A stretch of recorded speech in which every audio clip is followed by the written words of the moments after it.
Hello and welcome to Adelaide Oval. It's round 19 in the SANFL and today it's Sturt sitting 5th on the ladder, taking on the Port Adelaide Magpies sitting 2nd. A real grudge match. They've met twice this year for a draw in round 10 and only a 7-point margin in round 1. Stay with us from 2 till 5. I think you'll enjoy the action this afternoon. It promises to be a great game, and Sturt having a chance of winning 3 in a row for the first time since 1988. A fair bit to play for them today. Stay with us also at half-time as we'll dedicate the half-time interval to having a preview of Showdown 2. Well, I don't think we've got a lot to lose. I would say the Crows still would have more to lose than we have. We've won a game. They haven't. So I see it that it's even Stevens. You know, I said after the game last week, I mean, the fact we're playing Port Adelaide, it's not irrelevant. I mean, there is something in it. But just from our point of view, if we can actually nail this game, you know, there's no doubt that the Adelaide Crows will play in the finals. And fair bit of tension, and joining us today, the 65 Magarey medalist, Gary Window. Welcome to the commentary, Gary. Thanks, David. Yes, and looking forward to it. I love the ABC. I've been watching you all through the year. It's great, and this footy here with a big crowd today will be a beauty. Yeah, who are you tipping, by the way? Oh, this is going to be interesting. You put me on the spot right away, didn't you? Sturt have done damn well. 7 points that first game, the draw. Today, though, I still think Port are the one to beat. Sturt, look, if they can win today, they'll prove they're good enough for the finals and go on with it. Now, you're a bit of a stats man. Round 10 was Tim Ginniver's 300th game. Round 1 was Darren Smith's 300th game. Yep. And Sturt have nearly spoiled the party on both occasions. Well, Sturt, look, they deserve a lot of credit this year. We didn't think after all those seasons on the bottom, we had 8 years on the bottom. It was unusual to see the Sturt side down there. They were woeful. Then Phil Sanders took over, got them out of their darkest hour. They kept calm. A lot of people thought he couldn't coach. Look what he's done. They've stuck with him. The club's got behind Matt Benson there, the helm, and it's been terrific. I just hope they go well. This is a test to me today. Adelaide Oval they play well at, but I'm hoping they can put on a good showing. The way you're telling me they're good enough to win it, I doubt it at this stage. Okay, fair enough. Gary Window comments, the 65 Magarey medalist. Now it's down to the 91 Magarey medalist, Mark Nailey, who are you tipping, Mark? Oh, today's game, I reckon Port. I just see what they got coming back into the side this week, and I just believe they've got a few players like Tread came back in. You see West going back in the middle. I mean, he hadn't played for nearly 18 months, that young fella. So I mean, it's great. It's great to see him back. Scotty Hodges just starting to find some form. But I just think with the players they've got coming back into the side, also with Regenza on the wing. I mean, there's some fairly handy footballs out there this afternoon. So I'm tipping Port by around about 30 points this afternoon. Good on your nails. And Rob Popplestone down on the boundary, who is our master tipster. I think he's only missed 1 or 2 throughout the year, Rob. I'm really interested in who you're tipping. Thanks, DB. Yeah, very unlucky in those 1 or 2 I missed out also, I might say.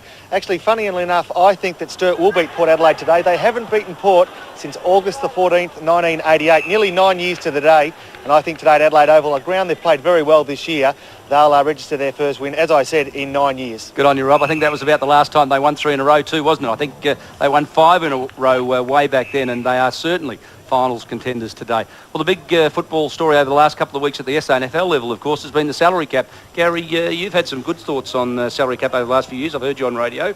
Are you for it or against it? Yeah, it's very hard today. I think with today's the way we are with the money in the game, and there'll be more money in the game, I think you do have to have the salary cap of some type. They all cheat, the clubs. That's the only trouble I've got with it, how they work out. Because if you get your wife, they pay her some money, well, that doesn't go in the salary cap. See, there's all these things that go on. So you've got to have a salary cap. I think it'll get more and more so as the money gets bigger there, but you've certainly got to run it properly and make it fair for all clubs. And also the salary cap has worked because it keeps the standard down where everyone, once the rich clubs could go out and buy all the players. They can't do that with a salary cap. It gives the bottom ones a chance too. So, yes, I think you've got to go along with the salary cap. Salary cap.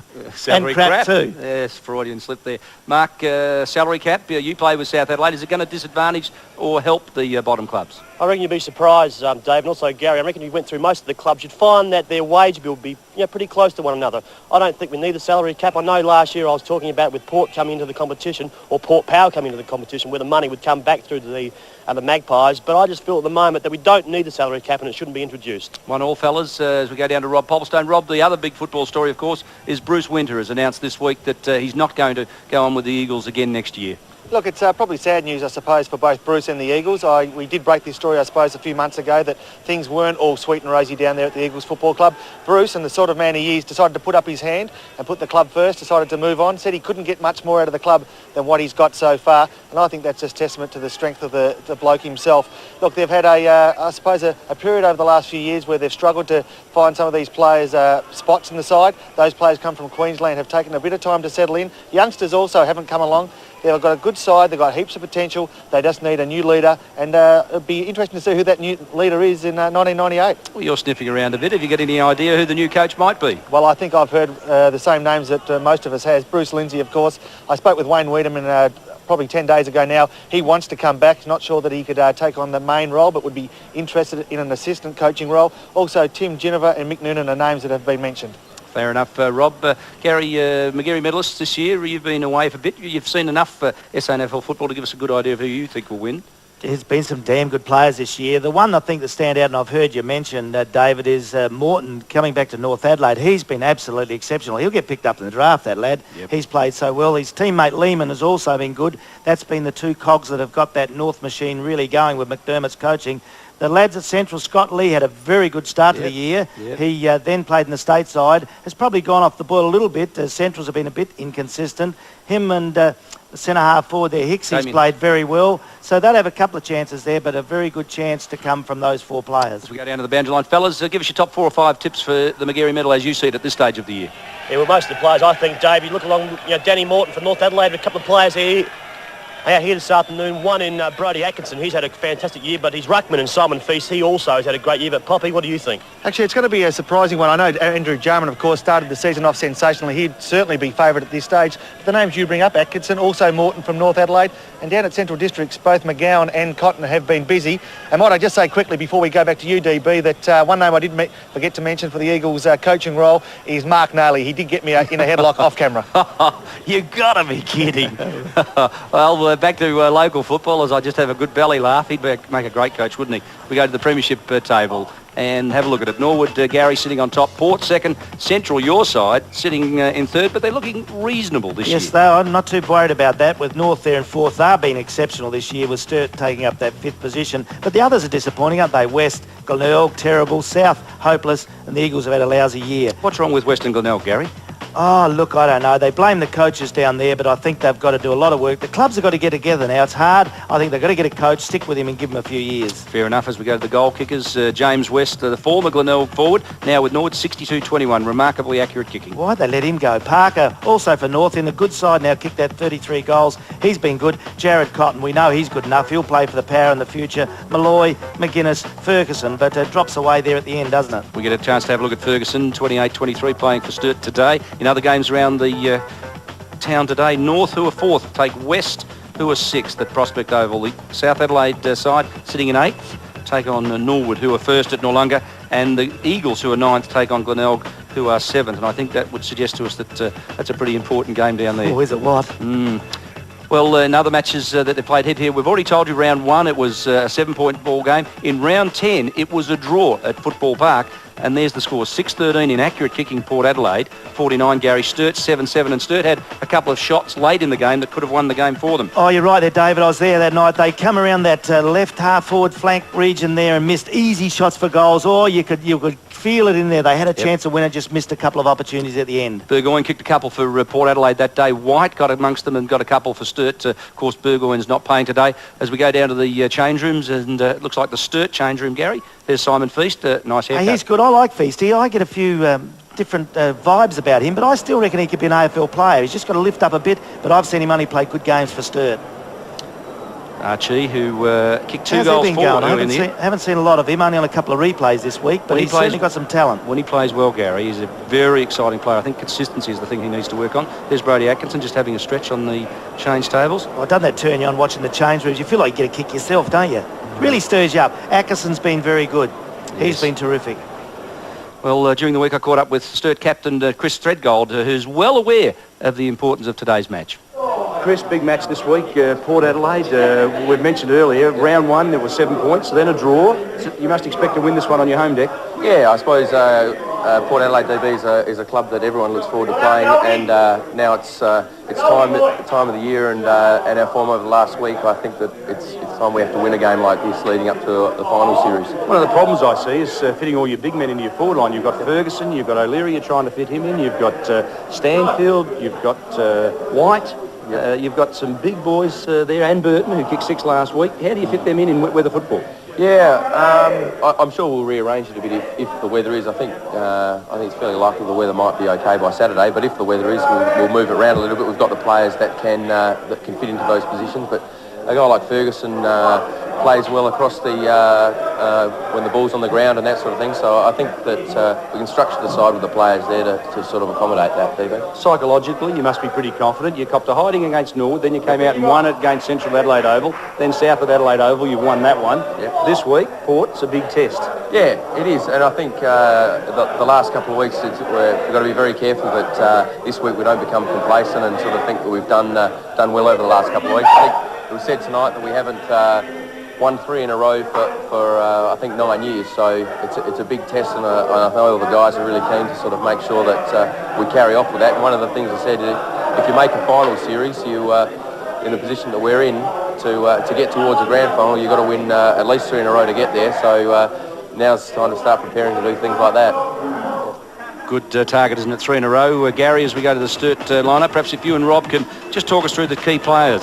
Yeah, I think a very important point for the Sturt side, Poppy. If they're going to knock off this very experienced, which it still is the Port Adelaide side, Stanfield's been great for them. If they can hang on to him for the rest of the year, they'll go close because they haven't been kicking enough goals. Burton's come up pretty well for them. Ferguson's a goal kicker, but I believe that's where it lines around, that forward line kicking more goals. I think you're right, Gary. Stanfield certainly takes some focus off those other key forwards and enables them to get into the play. Atkinson's been busy in the centre. Richter and Powell changing in a roving position off that back pocket has seemed to work over the last few weeks, and if they can perform anywhere near the standard they did against Central Districts a fortnight ago, I'm sure they'll go close to knocking off Port today. Yeah, I'll tell you what, it'll be a great game. Robinson, the centre-back's got a real job there. Threadgold's always been good at fullback. Pachura's the one, I remember last time I was with you, played a great game, and he's been in top form. I think, Gary, we might see Pachura playing at centre half-back and Robinson on a half-back flank, because Pachura has been fantastic over the last few weeks at centre half-back. So we go down to the Port Adelaide rooms. Gary, you've been in there a few times, and they're a bunch of scallywags. They kick footballs at you, they throw water at you. I always love being in there. You're dead right there, David. They're to me, a real football side. I enjoy the way they play footy. I get into them a lot. I copped a fair bit of flack this week with the Port supporters, but the Port Adelaide Magpies are an absolutely amazing side. They get in there. They're the real grassroots football. They get in there, yell and scream, as you said, kick a footy at you. Come on, Gaz, you lost it all and all this. They get into you. A real good football side. They're very good at the ball on the ground. They worry sides. You saw North East in the shot there. There's Robbie West. Great to see him back in the side. North East is just tough as nails, and they have a very good side. So they should make it very hard. And there's a good coach, by the way. I must mention Stephen Williams. Fancy the Port mob. They've got all the Williams still coming up as coaches. They give you the Willies, don't they? It's a great dynasty, isn't it? Tim Geneva is another dynasty coming through, and I caught up with him during the week, and he recognises that this is a real danger game for the Magpies. Tim, Sturt have given you a bit of trouble this year. 7 points round 1, a draw round 10, and the all-300th game. They ruined the party that day.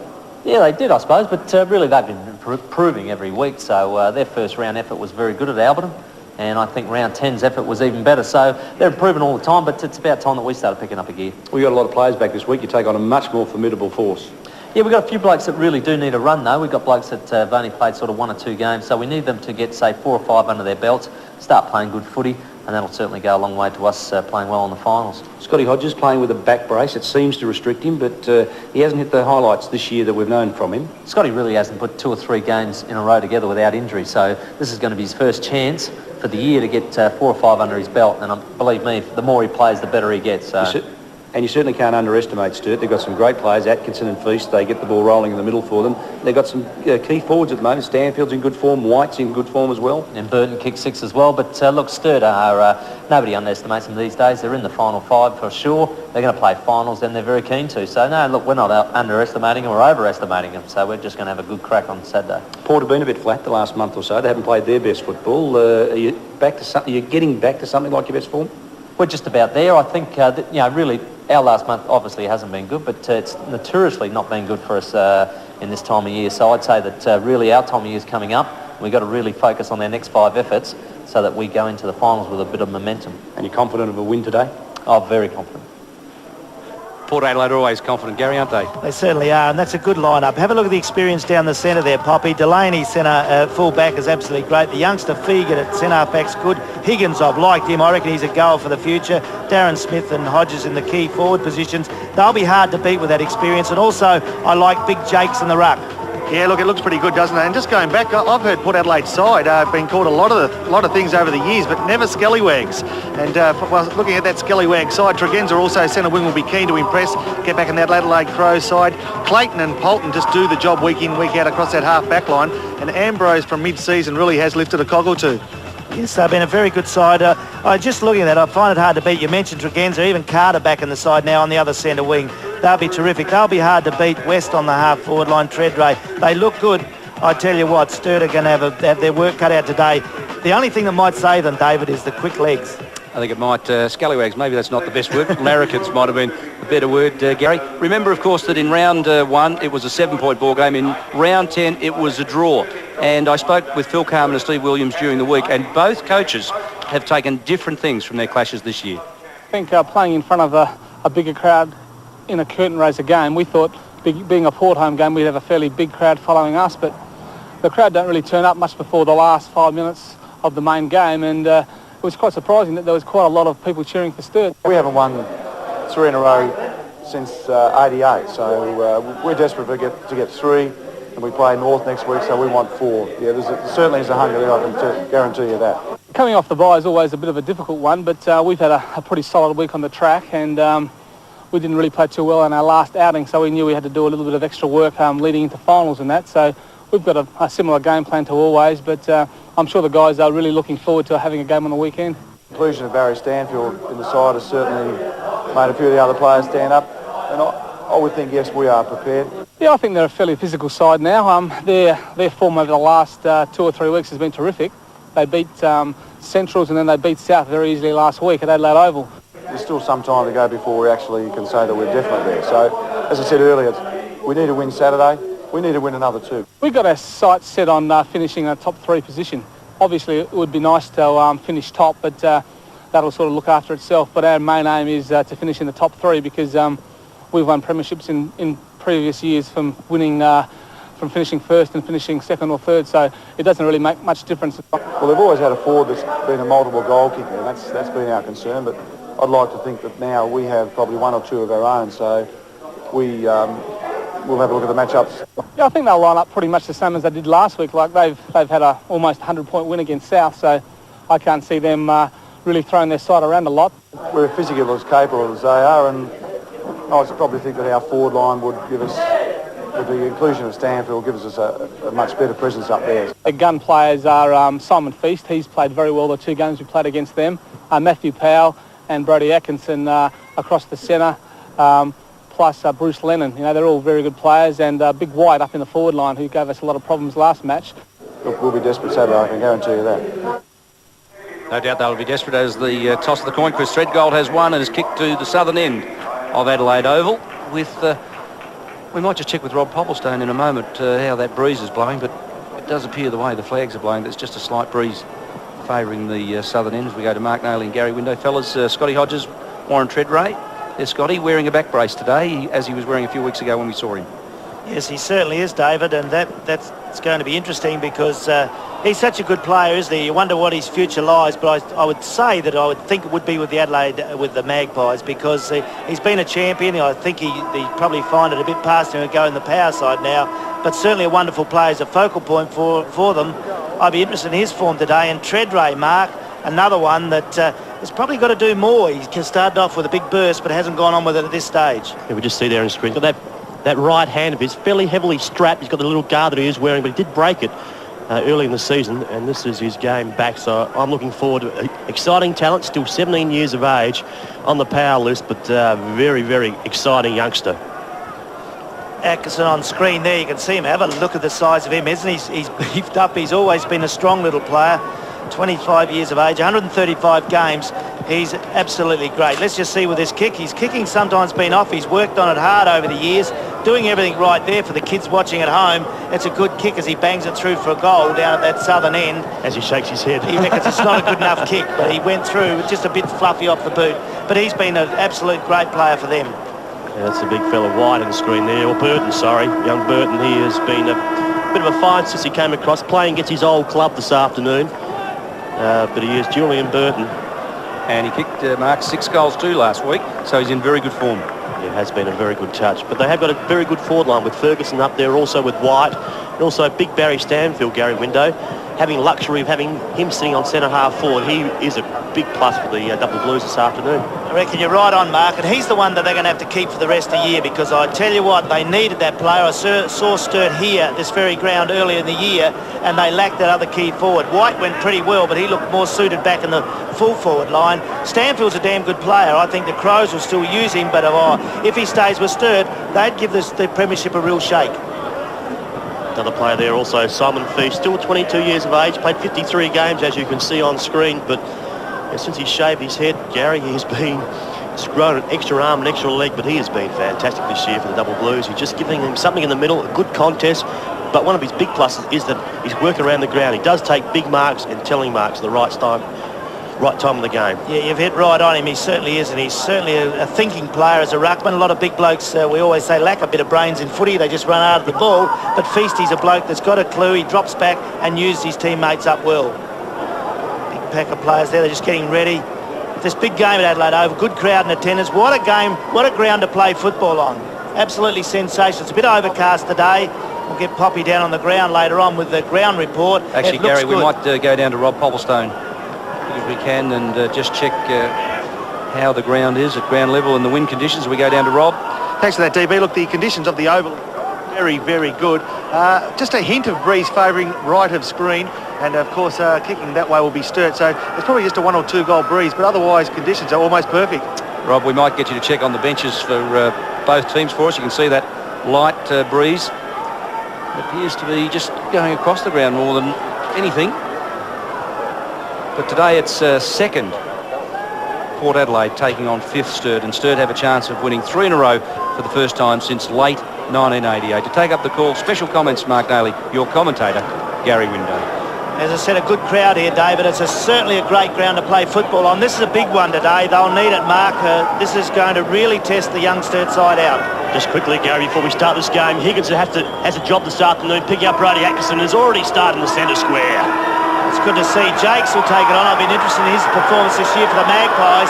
He'll take on Feast. There's the first bounce down, the match of the day. Sturt taking on the Port Adelaide Magpies.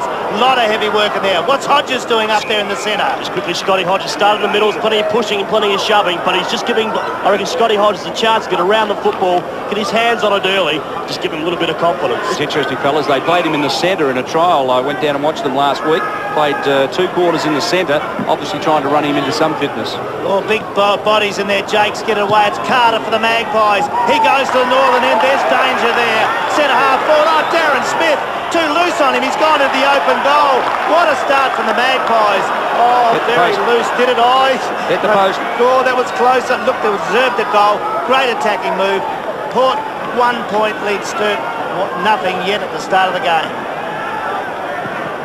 Kick goes to the outer side of the ground. Big pack of players. Feast up high from behind. Couldn't take it. Kick away there by Sturt in the person of Laidlaw. Goes around the outer. It's Atkinson. Goes into the centre half forward position. Bounces over the back. Ambrose comes out. Good handball away to Clayton. He's got it wide. They'll get out of trouble here. Wide again. It's Port Adelaide through Polton. Centre wing position. Big Jakes under it. Feast knocks the ball away. Wide it is. They can't get it. Jakes does well for a big man. Right foot, high, centre half forward. It's all Port Adelaide in there, and the mark's taken there by Borlays. Plays on quickly. Player going past is McGuinness. Can't pick it up. He's knocked off the ball, then gets back and gets it. Well done. Darren Smith, what will he do? Tucked in the right forward flank. He's got a player loose. He goes there. Beautiful pass and finds Tom Carr only 15 metres from goal. Great intensity, great pressure being applied by the Magpies at the moment. They are fair dinkum. They are going to start this game. They want to win it, you can just see it, but at the moment, Magpies are on top. Tom Carr, what a future for him. Only 19 years of age. Acute angle, at least 45 degrees, under the scoreboard down there at the Adelaide Oval. Puts it on the way. The kid, I think he's kicked that one, has he? No, he hasn't. Offline again. 2 misses in the first 2 minutes of this game. Port Adelaide 2 points, Sturt yet to score. Great opening. They are kicking against a slight breeze. Around about 2 or 3 goals, I would say, to Double Blues. Kicking to the right of screen, which is the southern end.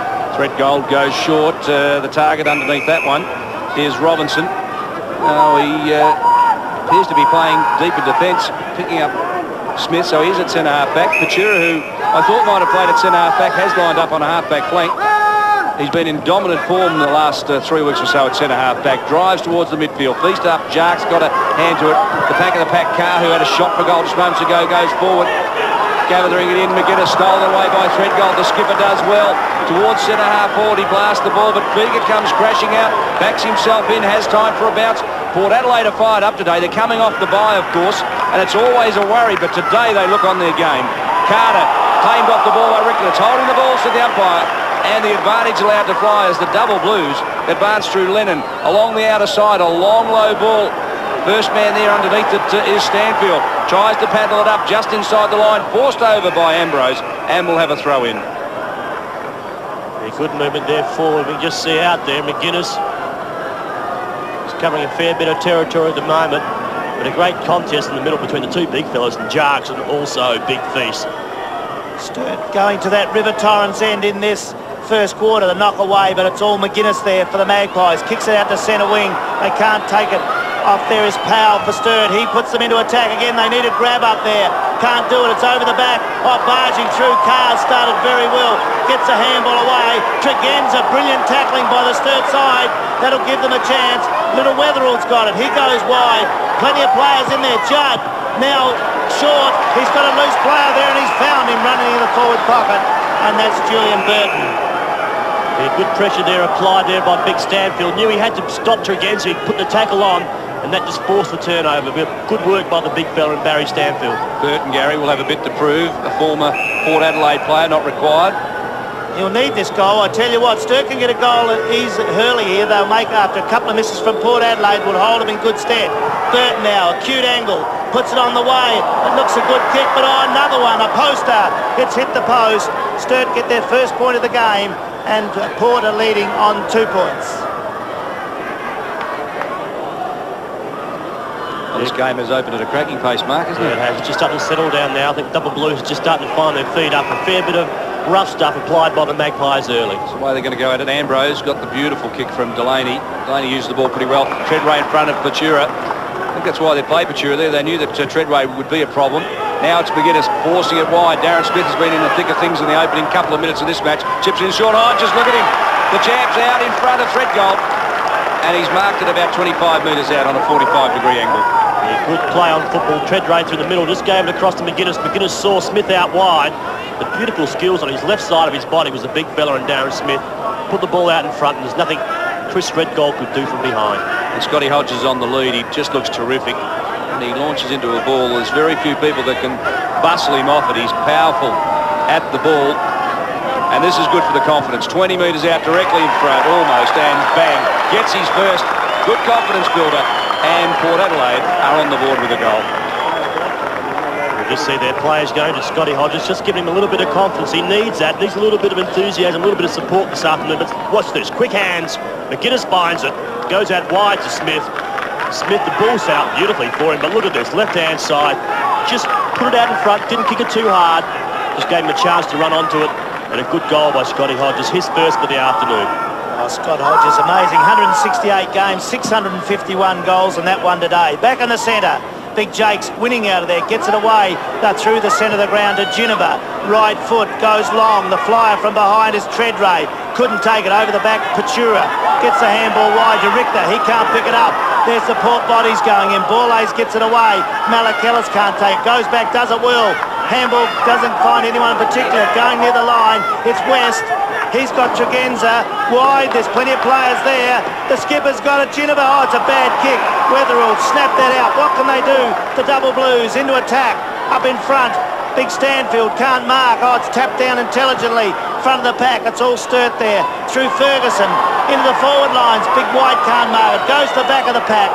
Big tackling there. The umpire right there will have a bounce down. Oh, pretty hectic in there. We just see here in the pack. Carr going over the ball pretty hard. Got plenty of energy at the moment. Tom Carr, plenty of desperation showing. Stanfield doing the ruck work in the forward line for the Double Blues, forces it down. Archie just hammered into the ground by Higgins. It is tough out there in the trenches. The Archie, only 23 and only 29 games. Had a stint away from the club. On his day as an extremely exciting player. Ferguson thumps it down. Loose ball falls to Atkinson, dragged off the ball, plays for the free. The umpire was having none of that. McGuinness handballs it off to Higgins in turn. Carr comes long and wide. A little too wide, however, and out of bounds on the full. See Northeast there. Alongside him also Robbie West. A couple of experienced campaigners there. Former best and fairest. Damon Shaw, the other player, wasn't it, Gary? Yeah, Sturt need they do that, and he's been a good player for them. Sturt need a goal. It goes into their half-forward line. Can't get it clear. Archie does well. Gets the handball away. Good tackling by Ginniver. Oh, shrugged off by Atkinson. That was terrific play.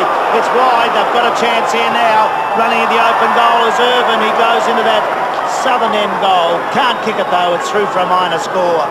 Oh, that's a bad miss. Sturt go to 2 points. Porter on 1 goal 2. You just don't miss those sort of opportunities. Running into an open goal, 45 metres out, you make sure you put them through the middle. But a good work in the middle of the ground by Atkinson, just too strong.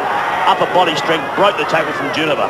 Delaney again has used the ball beautifully. Had Jarks and Paulet's in there. Jarks it was who took the one-hander, feeds it off to the runner and McGuinness. This fellow looks like he's fired up today, has time for a couple of bounces, explodes away from defence and drives it towards half-forward. The spoil comes forward to loose ball. Who wants it? Loose man underneath that running wide. Now is Malakalis. Received the ball from Higgins and goes long to Smith. He's got it, says Darren. There was Hodges and Smith, a two-pronged attack, and either one of them could have grabbed it. As you see, they're playing this side of the field at the moment, Gary. They're dragging across, plenty of space on this outer flank forward pocket. Just giving their forwards an opportunity to just run it onto the football. But Aaron Smith, who's had 3 kicks already in this match. Kick number 4, a lazy one. He just stabbed at it, and he would be very disappointed. Yeah, he certainly would. That's a bad miss from him. 315 games. What a player he's been for the Port Adelaide Magpies. 463 goals to boot as well. Amazing Fair performance. Got a few experienced players in there, this Port Adelaide side. 9 minutes into this first quarter. It's Port 1-2, leading Sturt 2 points. It's in the centre of the ground. Sturt have got to do something. Little Weatherolds tried hard. Gets away now through Powell. He's got a player he can handball further on. That's good. Sturt with a chance through Irvin. Go to centre half forward. Oh, good body work there by Fegan. Absolutely sensational play. The handball wide. Ambrose gets it away to McGuinness. Oh, he's going today. Drives long, wide. Out there, Malakalis will be paid. The free kick wasn't. Handball away is good. That'll allow Port Adelaide in through West. He goes goalwards. Where's the flyer? Smith from behind. He's got it. 2 grabs coming down. Oh, Darren Smith loves them. Great mark. How'd you like to mark like that, Mark Nayley? I don't think I've taken too many of those in my career. You can see it coming from a long way back. At the moment, I think Phil Carman just needs to be concerned about what Darren Smith is doing. He is covering some ground. He is moving across that forward line and giving them every option the players coming forward, but marking the ball well as well. He kicks a goal. That's a great goal there, putting it through. Smith's an absolutely terrific player. That makes it a bit hard. Port now 2-2 lead. Sturt on 2 points. Can't help but think, Mark, that possibly Patura is a better matchup for Darren Smith. Just look at this body clash here between Ferguson and Fegan. Fegan maybe had the better duel because he's running straight hard at the football, but Ferguson didn't pull out either. Maybe he made the mistake by taking his feet off the ground. Should have got lower and hit through the body a bit harder. Yeah, I think that's a fair call there. I just can't help but thinking that Robinson might be better on Treadray and Patura a better matchup for Smith, because Smith is cutting them to pieces as Atkinson feeds it out to Irvin. A long ball and it goes wide. Wide is the target. Ambrose after him. Handballs it back into play. Burton the support. Snaps around the corner. It's bending back a little too fast, says the goal umpire. It's a point. 2 points to Burton. And in other matches being played around town today, West Adelaide by 2 goals over North Adelaide. North ravaged by the flu, we're told. South by 2 goals over Norwood. Well, it's early days there. And Glenelg by 11 points over the Eagles. What about that, Mark Daly? Oh, you wouldn't believe that, would you? Delaney, long, centre half back. Big Jakes flies from the front, doesn't get it. Fegan, he's got it, plays on quickly. He'll go to the outer side of the ground. There's spaces out there. The kick's right on West chest, centre wing, outer side. Out under the Victor Richardson gates at the Adelaide Oval. You're on ABC Football. All the big games. Oh, it's Tregenza. Pace. Goes long. He's looking for Hodges. He's tripped. He'll get a free kick. Will he? No, he hasn't paid it. He went to ground early, but Treadgold's got it, and he'll clear to the outer side of the ground. Wide ball. They're playing the Port Adelaide style of game, aren't they? Switching the direction of play, and you be the judge on this one. Did Scotty get pushed or did he trip? No, he tripped himself. Danny Cow right on the job there. No doubt about that decision. I don't think Scotty was happy, but it was pretty clear from the replay. Stanfield around the corner, White in front of Ambrose. I'm looking forward to this battle, Mark. Yeah, also Barry Stanfield and Nigel Figan, centre-half back, centre-half forward. It's going to be a great duel as well. Archie and Burton. Carr thumps it across and concedes the point. Did pretty well. So we go down to Rob Popplestone on the boundary. Sturt go forward, back in defence, a few moves. The one you suggested, the most prominent of those. Patura has now the job on Smith, and Robertson goes back to Mark Treadray. Delaney brings the ball in. The centre-half back kick away by Irvin is good for Sturt, but that Carr's playing well in defence. He gets a high kick centre of the ground. Carter's grabbed it. Beautiful play. Tregenza looking good early. He goes short to Robbie West. Wonder he's playing again. That's terrific stuff. Tregenza traps that ball well. Can he get it up? He does at the 50-metre line. Centres it. In the way is the captain, Ginniver. He drops it, but it never gives in. Goes back under it. Tries to get it clear. They all pack up there out in front of the Port Adelaide goal. Bounce down. So they're feeling at the moment that Port Adelaide just hitting the ball a little bit harder than the Double Blues. They're just going at it a little bit hard. They're running and supporting very, very well. But at the moment, I think the Double Blues just a little bit intimidated by the pressure that's been applied. Ginniver let him off the hook there. He very rarely drops the chest mark. He did. It's in the goal square for Port Adelaide Magpies. Knock away. Danger here for the Double Blues. Getting it away there is a good kick from Weatherall. Goes to centre wing. They battle out their foot. Get it on. Irvin getting kicks for the Double Blues. Goes into the half-forward region. They battle there. Judd can't get it. Picked up by Clayton. I like the look of that lad also. Gets it away to Polton. Left foot. Treadray from behind. Can he grab it? No. Goes over the back. Recovers well. Handball to the skipper. Ginniver's got it. He started ordinary. There's another little mistake. Goes into the forward pocket. It's not out on a full. There'll be a throw in the left forward pocket with Port Adelaide leading 2-2. Sturt at 4 points with 14 minutes into this first quarter. Well, they're gun players at the moment through the middle. You see Treadray finding the ball. Also Tregenza just cutting them apart through the midfield as well. But there's West who's come back into the game. But at the moment, Port Adelaide have got the numbers around the football. Feast gathers it from the ruck contest, feeds it off to the runner in Lennon, who explodes from half-back, straight down the field. That's the right way for them to go. Stanfield front position. Carr is having the better of Judd so far. Carr is really attacking from defence and doing a great job. Big fly. Feast couldn't bring it to ground. A loose ball falls, and it might have been Danny Jarks, or is it Treadray there? Danny Jarks it was. Big fly, Feast. And couldn't complete the mark, Bit of hang time. That's really good in footy, isn't it? Really scary stuff. He was up high. Great athlete, I'll tell you this much. We were supposed to profile him for today's game, but the cameras came out and he bolted Feast. He's a real shy character. And this is Weatherall, a long ball. Judd getting amongst the action now. He just judged that beautifully and marks it at right half forward. Bit of movement. Stanfield loose. He just took his time. Out comes Burton on the lead. That's ignored. Now there's plenty of players dropped into the hole. It's just taken too long. Great kick. Did he get there? He needed to make the kick because he had 2 or 3 options and he ignored them, and the finish, Port Adelaide got back and filled it up. There's a great lesson for Judd there, Mark.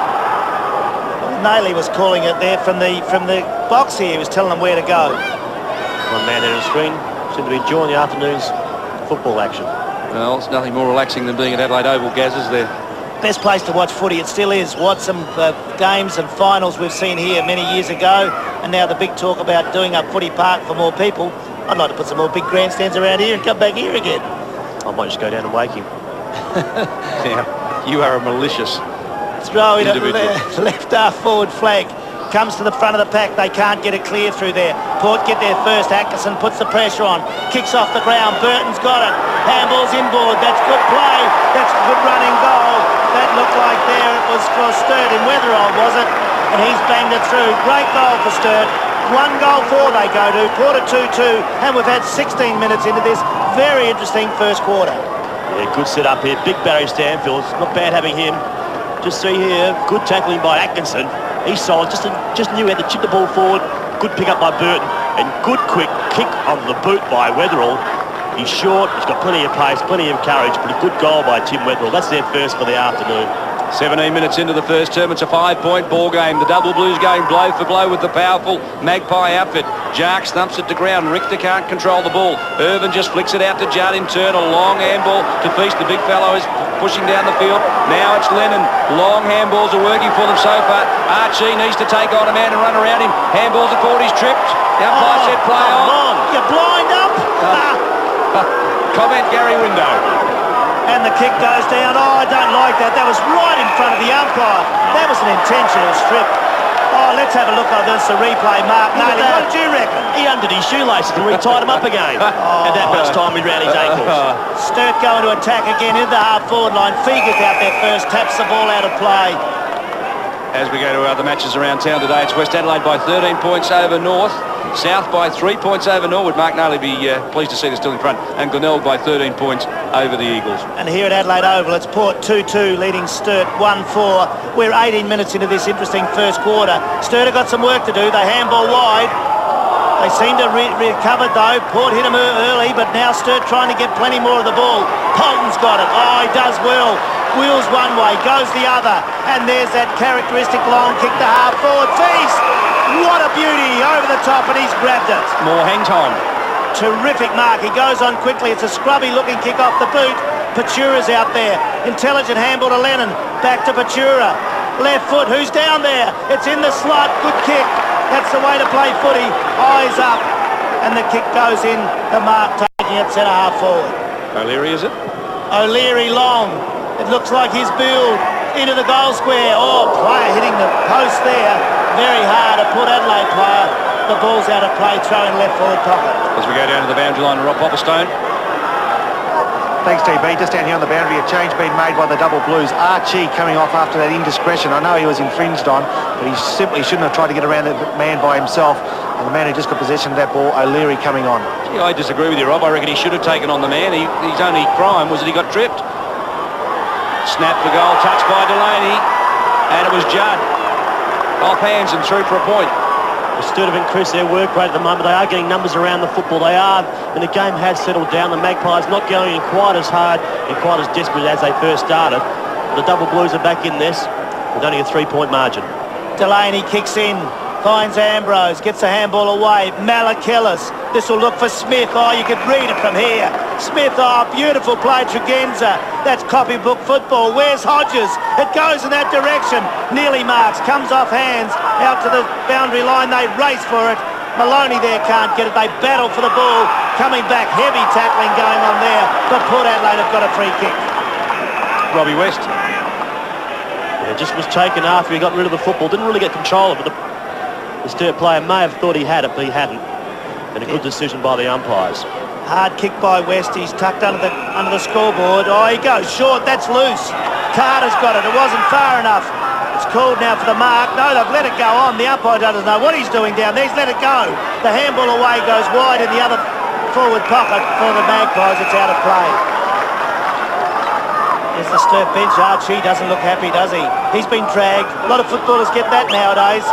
Something goes wrong, the coach not happy, drag you off, have a think about it. Throw in. Left forward pocket for the Magpies. 20 minutes into the first quarter on ABC football. They battle hard in there, trying to get it clear. It's all Port Adelaide. Oh, Treadray onto the right foot, snaps towards goal, but that's well offline. And Port go to 2-3, leading Sturt 1-5, 21-minute mark, first quarter. Red goal to game with the ball, entertaining. It's a 5-point ball game. The Double Blues trail.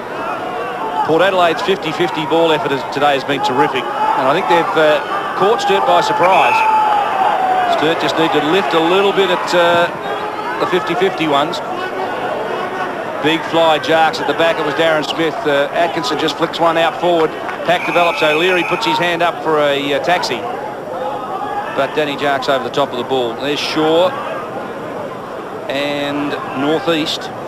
Darren Smith at the moment, he's in everything. I reckon he should be buying a lottery ticket tonight before the game is finished, because he is in fine form, going through a bit of a purple patch. Yes, when he's good, he's very, very good, isn't he? Judd off the ground, forces the ball forward. Opportunity now for Ferguson to go forward. A big fly at half forward. Well done, little fella. Witherall dumps it forward. Ambrose clean ball. Witherall can go after again. He's dragged off the ball. Burton and Delaney go at it. Burton flicks it out the back door. Did pretty well in the finish, but Fegert was good enough. Kicks it out of bounds on the fall. It's out on the fall. A free kick to the Double Blues. Fegert caught under pressure. It's not too often you see a magpie jumper come out like that, as we saw through Ambrose. Just lifted his eyes before he took the football. And it was Witherall. It should have cost him the goal. Yeah, Witherall who got there and takes the free kick, bends it around the corner. Would be deserving if he kicked a goal here because he manufactured this, the young kid himself, and it's through. That's a team lifter. They're back in front. They're a point ahead. And that's his second. Yeah, good work. He started that, Witherall. He committed his body, knocked the ball out of the marking contest, ran onto it. Ambrose ran over the top of it. We just saw that. That kept the ball in the forward line area, which I think would please Phil Carman. Love to see his forward line players working hard to hold it down there. Mark, that was sensational. Witherall, he's another chance, I reckon, get drafted. I've liked that little bloke. He's too small, but I tell you what, is he a goer? A fine individual performance. Back in the centre, Jakes, Feast. It comes down to that centre bounce again. Feast gets an intelligent knock away to Richter. He goes in. Oh, great one-handed mark. That's a beauty. Taken there as Sturt going to attack. He's done well, O'Leary. Kicks into the forward line. Burton there with a chance. Goes one way. Leaves Roger behind him. Goes towards goal. Who's there? Oh, it's only Big Ambrose up. He can't mark it. Oh, that was a terrible push there on Stanfield, and Port have got away with it. Big Baz there. Good push in the side. Good effort there. He lunged Big Ambrose. Just got his hands to him, but I think the big fella in Stanfield may be suffering a little bit there.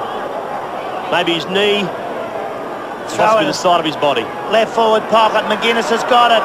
Puts it out, but it's all Sturt in there. Kicking in, it's Richter. Goes in there, it's a good mark by Burton. You've got to do that against the Port Adelaide Magpies. Roger Delaney's going crook. He always does that. He couldn't do anything else. That's a beauty, Mark Nally, a great grab. Great grab, but sad news, this big Barry Stanfield is coming off. We can see him limping across the oval. Number 7 in Michael Wharton will come on to replace him, but that's a bad loss. The great mark by Burton, just used his body, just held Big Delaney away, and took a very valuable mark, and should goal from where he is. It's a body blow as Stanfield jogs off. At least he's jogging. They'll try to get something done to that knee. Let's stay with Burton now. He's only a couple of metres out. He's very close. That looked a beautiful kick off the boot. That's a major. He split the centre. Good play by the Sturt side. 24 minutes into this first quarter. What a comeback by Sturt after a tardy start. Sturt 3-5, lead Port 2-3. Just this contest here. You might better see it on screen. He went down with his knee, landed on it. It was his right leg. But watch this. Some good, clever work here. Witherall been very, I think it was Richter, just pushed the ball up in the air, but strong work here by the big fella in Burton. Just used his arms, his upper body strength. At the bounce, Jarks thumps it down. McGuinness back to Jarks in the double play. It's a good play by the Double Blues forward. Underneath this one, opportunity for O'Leary off to Feast. On the left foot and out on the lead. It was White. The big fella couldn't quite complete the chest mark. Comes again, handballs off, but it was just a little bit long for Witherall. Carr cuts it off and defends stoutly. Drives it towards the outer halfback flank. Polton was the target, but he miskicked it. Lennon intercepts and straightens up, delivers the ball long and high into the forward line. It comes, and one-handed attempt underneath there by White. Off the ground, it's a goal. And coming onto the ground and getting his first is Wharton. Well, what an upset. They've raced out now to a 13-point lead. Yeah, great challenge here. They're playing in front. They've got that wall set up nicely, but just here we see him coming through the play. Just came on to replace Big Barry Stanfield in Wharton. Has kicked his first major and his first kick this afternoon. Oh, what a goal that was. 26 minutes into the first quarter. That's great. Let's hear Robbie Popplestone down on the boundary. Thanks, Gary. Good atmosphere down here, boundary level. And let me tell you, Barry Stanfield's knee is just being iced as we speak. A little bit worried about lateral and interior possible damage there. So hopefully, fingers crossed, he may not be too serious damage to that right knee. It's on in the centre of the ground. Higgins and Judd, Gary. Oh, I tell you, it's a tough game of footy now. It'll get tougher too with Port. Now, after that first couple of goals, Sturt have hit back. There's Barry Stanfield on the bench. Doesn't look too worried, but you never know. Hope he recovers quickly. There's the ball into the Sturt forward line. Oh, Big White. Beautiful handball to Witherall. He goes into the open goal from 30 metres out, but he's offline. He's through for the minor score. Another match is being played around town today. West Adelaide by 13 points over North. South by a point over Norwood, hanging on grimly. and Glenelg by 6 points. The Eagles are starting to peel the Tigers back just a fraction. You see they're warming up on the boundary line as Paul Northeast, premiership player, 192 games, plenty of experience. I'm sure the back line at the moment just getting under a fair bit of pressure. I think Paul Northeast needs to be out there. Sturt, bring it in. I tell you what, it's been a good quarter of football. Port Adelaide will steady and go hard, though, as it goes wide to the outer side of the ground. It's knocked away.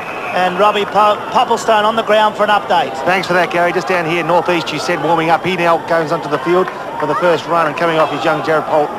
Fancy having him run out. Have a look at Northeast. He's strapped up. He looks tough and mean as he runs on the ground. It's on the outer side of the ground. Put in a little bit of pressure out there. Sturt getting into the ball beautifully now. There's Lennon. He's played well today in this first quarter. He gives the ball back to the umpire. Bounce down, outer side of the ground. 27-minute mark, first quarter. Sturt 4-6, leading Port Adelaide 2-3. Knock away. Sturt, there it is again. Beautiful read off the pack there as Judd's got it. He goes wide in looking for the leading player, White. He couldn't find him. Over the back, it's Feegert. Out of play in the left forward pocket for the Double Blues. Well, Mark, that's a good comeback. They're in a bit of trouble early.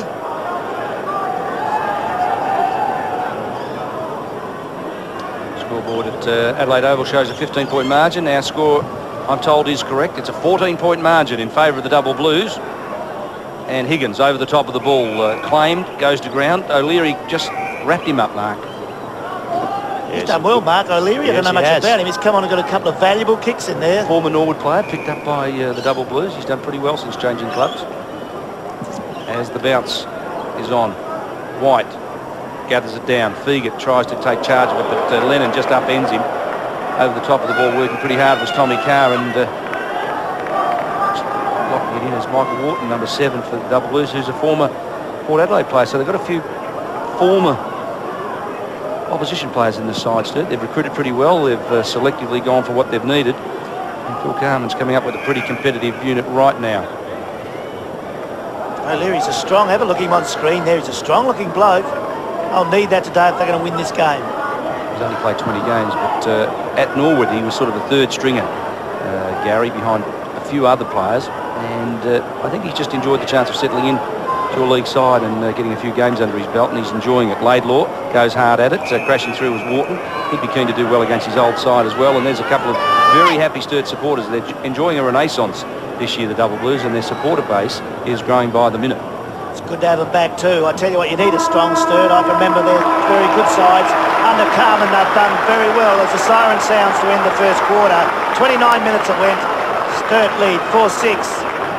Port at 2-3.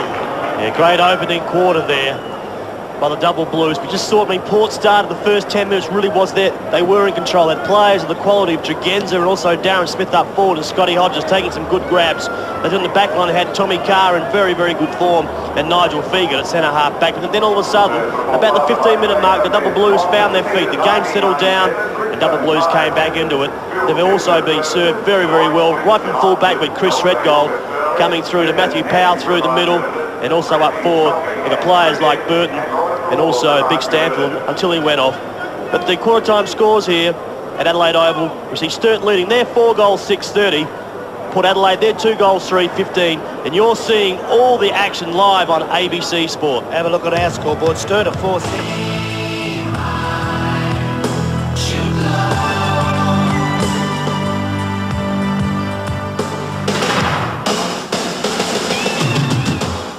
We might just give you that score a little bit more accurately after the third try. It's 2-4-16 Port.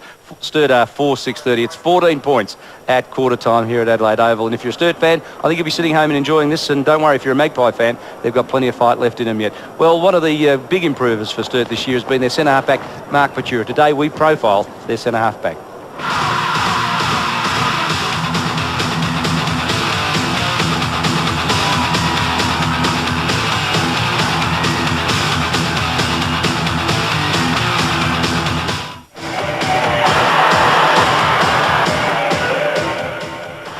Two AFL games and 28 SANFL games. Outside of footy, probably get a good job in teaching and just enjoy life. In football, I'd like to play at the highest level again if possible, but if it doesn't come around, well, I just like to play in SANFL because it's a good league. If I'm not playing footy, I like to sort of get away from as much as possible and play a bit of golf, watch videos, go to the movies, just get away from as much as possible. Other sports would probably be golf, enjoy golf, basketball, a bit of cricket. Toughest opponent this year would probably be James Tyson, who was pretty tough this year. On the wing, other than that, they're all pretty hard. I think the SNFL is great. It's a good stepping stone for players like myself to get back in the AFL, and also for younger players. It's a good breeding ground. Biggest influence in my career would probably be Mark Williams, who's the assistant coach at Port Power. The inspirational player would probably be Simon Feast every time he takes a big mark. Passion for the game for me is very big, especially this year with the football club, the Sturt Footy Club, because we haven't played in the finals for a while, so it'd be good to get the tradition back and play in the finals again. McGarry medal this year, probably Simon Feast.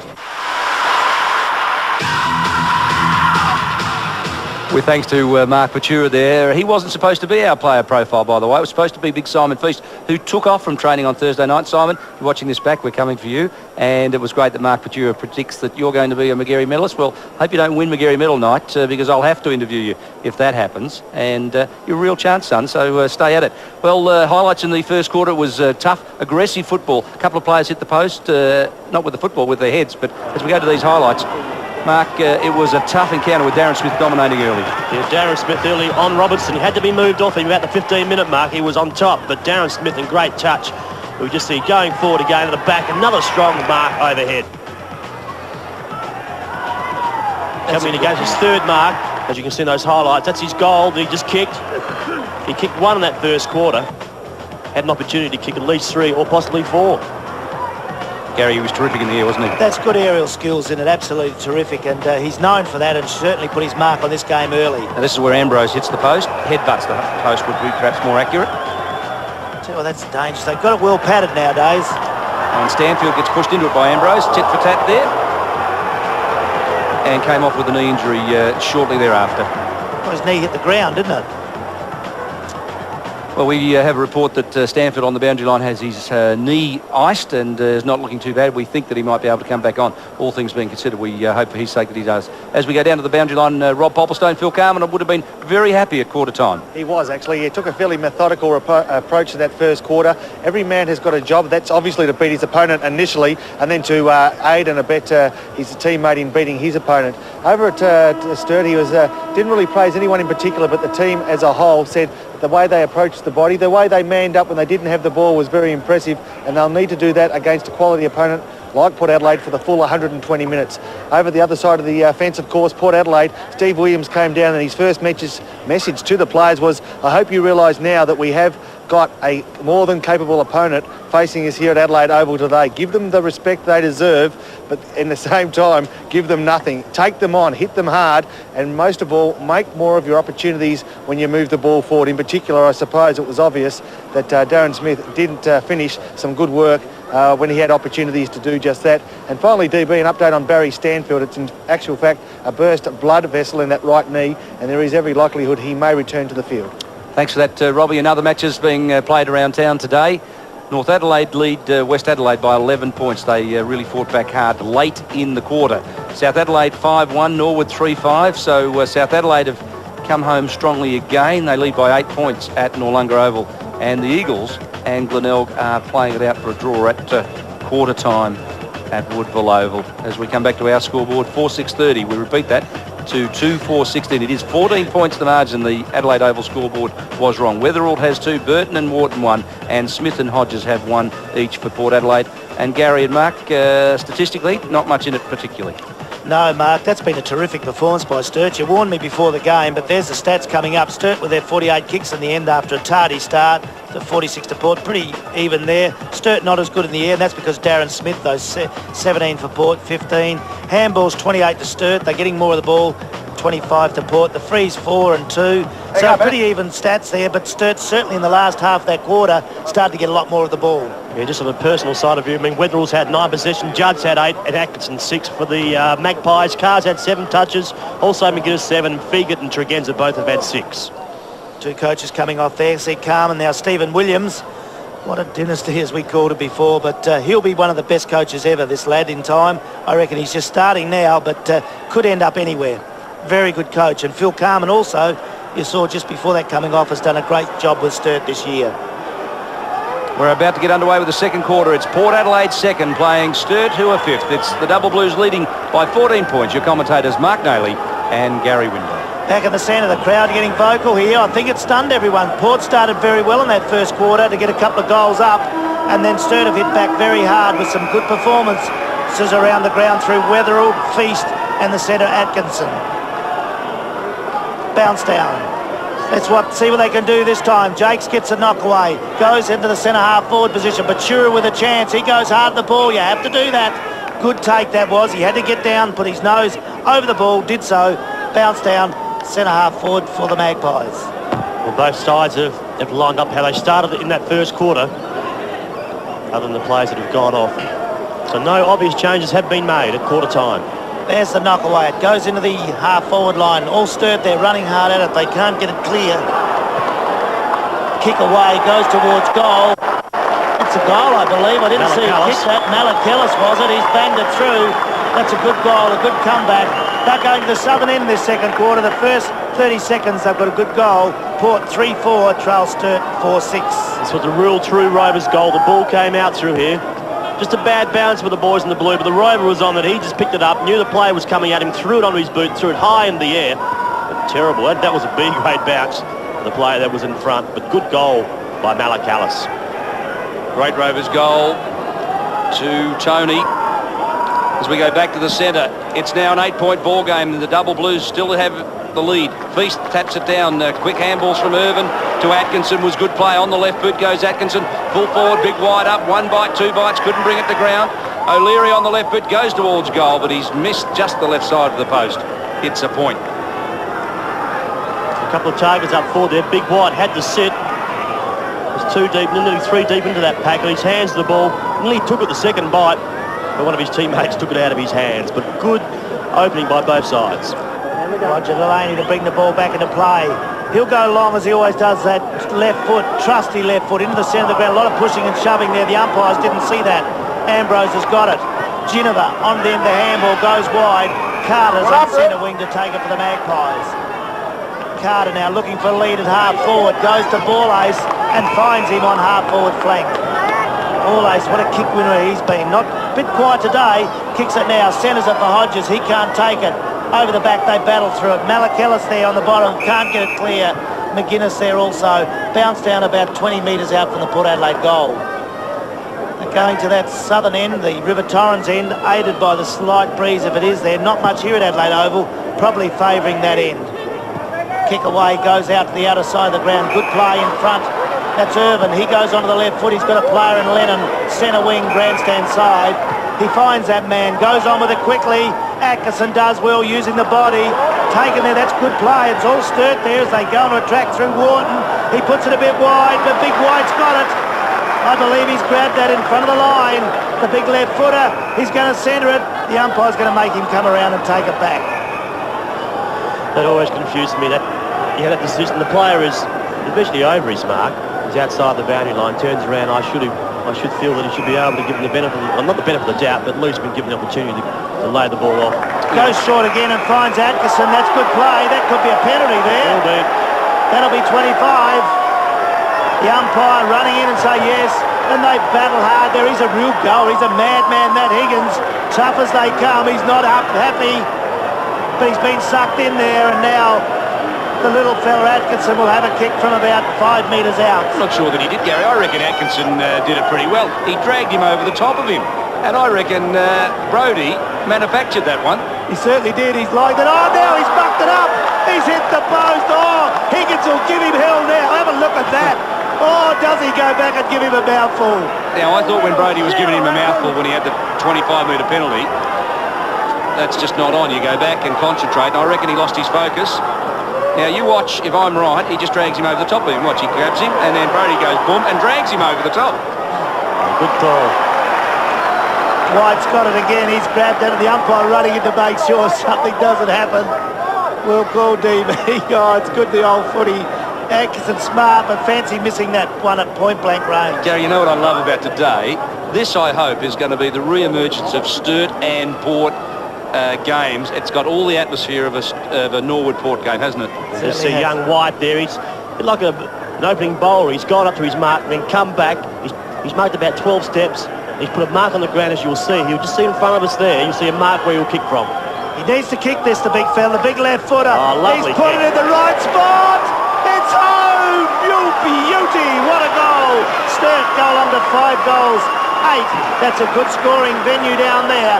Porter on 3 goals for 4 minutes into this second quarter. The big fella, Stephen White. That was a beautiful kick. Kicked it high, kicked it long, but kicked it very accurately as well. A good goal by the young fella, Stephen White. That's his first for the afternoon. Well, he's only 21, and a few pundits are suggesting maybe he's got an AFL career ahead of him. Blood rule being enforced here. Weatherall off from the middle as we go down to Rob Popplestone on the boundary. A change we made in just a moment. I think you'll find Tim Ginnivan is a player to leave the ground. He seems to be carrying a slight leg injury. I'll update you on that at the moment. And also a Sturt player coming off with a blood rule in Tim Weatherall. Replacing him will be Archie, and replacing Ginnivan will be, of course, number 12 for Port Adelaide, Matthew Ashley. Thanks, Rob. Changes being run. One for balance, one for the blood rule. As Weatherall just gets a little bit of blood cleaned off him. On the neck, he's got a scratch. Wonder whether he got a free kick for that one. Mark? Not sure. As Jacques thumps it down, Darren Smith, who's been in terrific form today. Handballs forward and recovers his home handball, claimed by O'Leary, who's been desperate. Atkinson comes in hard at a piece, claims for Lace. Oh, that's a ripper. Now, Sturt have been criticised for their lack of tackling. Atkinson now flicks out the handball, but that is a beauty. You won't see many better than that. Meanwhile, we go back live. This is Wharton at right half forward. A long ball towards full forward. Archie sits under it. Clayton comes again. White the contest. Loose ball falls. Ambrose gets a kick away. He did pretty well in the finish. Tregenza comes through. Archie drags him off the ball. O'Leary snap for goal on the left boot. It's coming back, but not far enough. It's going to be out of bounds on the full. Good work again. Good build-up by the Double Blues. They had the ball in their forward line area for a while there. But you'll see here the Magpies will clear it. Delaney to Clayton is good football. She's getting hard here at Adelaide Oval. Big game. And it goes to the back of the pack. Holding when not in possession. The free kick will go to Treadray. He'll play on quickly. He was going to. No one leading. Now he'll go for Hodges. Hodges into the forward pocket. They battle to get across there. Richter does well. Gets in front. Handballs away to the captain in Threadgold. He goes dangerously in front of goal to Batura, and the Double Blues out of trouble. That's good play to the outer side of the ground to Irvin, who started very well in this game on centre wing. Goes with that long left foot kick, outer side of the ground. Lennon in front can't take it. It goes to the back of the pack. They try to battle it clear, and there are a lot of players around there. Atkinson, he's really upset over the mistake he made kicking that goal. Goes back in hard over it. Can't get it. And oh, what a sad sight for the Magpies. Captain Tim Ginnivan, he never looks too worried, does he, Tim? But he does now as we speak. He's got a pain there, and it takes a lot to make him grimace like that. Polton to his right and Shaw to his left as Treadray thumps the ball into space. Who can run onto it? First man there is Laidlaw. Gathers the ball in, kicks around the corner, delivers it up towards half forward. Ferguson and Clayton go at it. I like the way this fellow Clayton goes about his game. He's tough and uncompromising. Lennon almost marked it, called to play on, got through Higgins. Treadray claims him. Play on, said the umpire as he dispatches the handball into space. Borlase and Carter firm at the ball was O'Leary again. And finally, it ends up with Northeast, who drives a long one forward. Darren Smith there, and Darren Smith got 2 hands for it. Couldn't complete it. Richter, Geddes, they're working it out pretty well from the defence, aren't they, the Double Blues? And it's working for them at the moment. Irvin on the grandstand when we saw him on the far side moments ago. Gets it off the wall. Inboard it comes. They're playing direct football. Robinson down from a half-back flank, drills it in. Burton couldn't mark it. Loose one for Archie. Can he get through? Carr just wraps him up beautifully. White is claimed by Tregenza. Loose ball falls now. It's Malakalis strolling through the defensive line, and he feeds it out to Carter. Finds Carter on centre wing for the Magpies. This game really lifting in the second quarter. We're only 8 minutes in, and Sturt are leading 5-8 to Port 3-4. The Magpies going into attack. Picked up and kicked forward by Tregenza. He's got a loose player in there. McGuinness, he's taken out from behind. Play called on. I thought he would have got a free kick. No, there's no soft free kicks here today. Oh, look at McGuinness. Just watch this. McGuinness took the ball over the top, over the shoulder, knees in the back. Should have been a free kick paid. What about Hodges shepherding Threadgold out? There's 2 free kicks there. I think the umpire just said dead heat. Bounced out in the attacking area, coming through. They try to get it clear. Hodges is in there. He can't get out of there. There'll be another bounce down. Sturt wanting to hold that. And Weatherall there getting that blood just trickle from around his neck and fixed up so he can come back on the ground. It's only about 15 metres out from the Magpies' goal. Can they get a goal? They need it.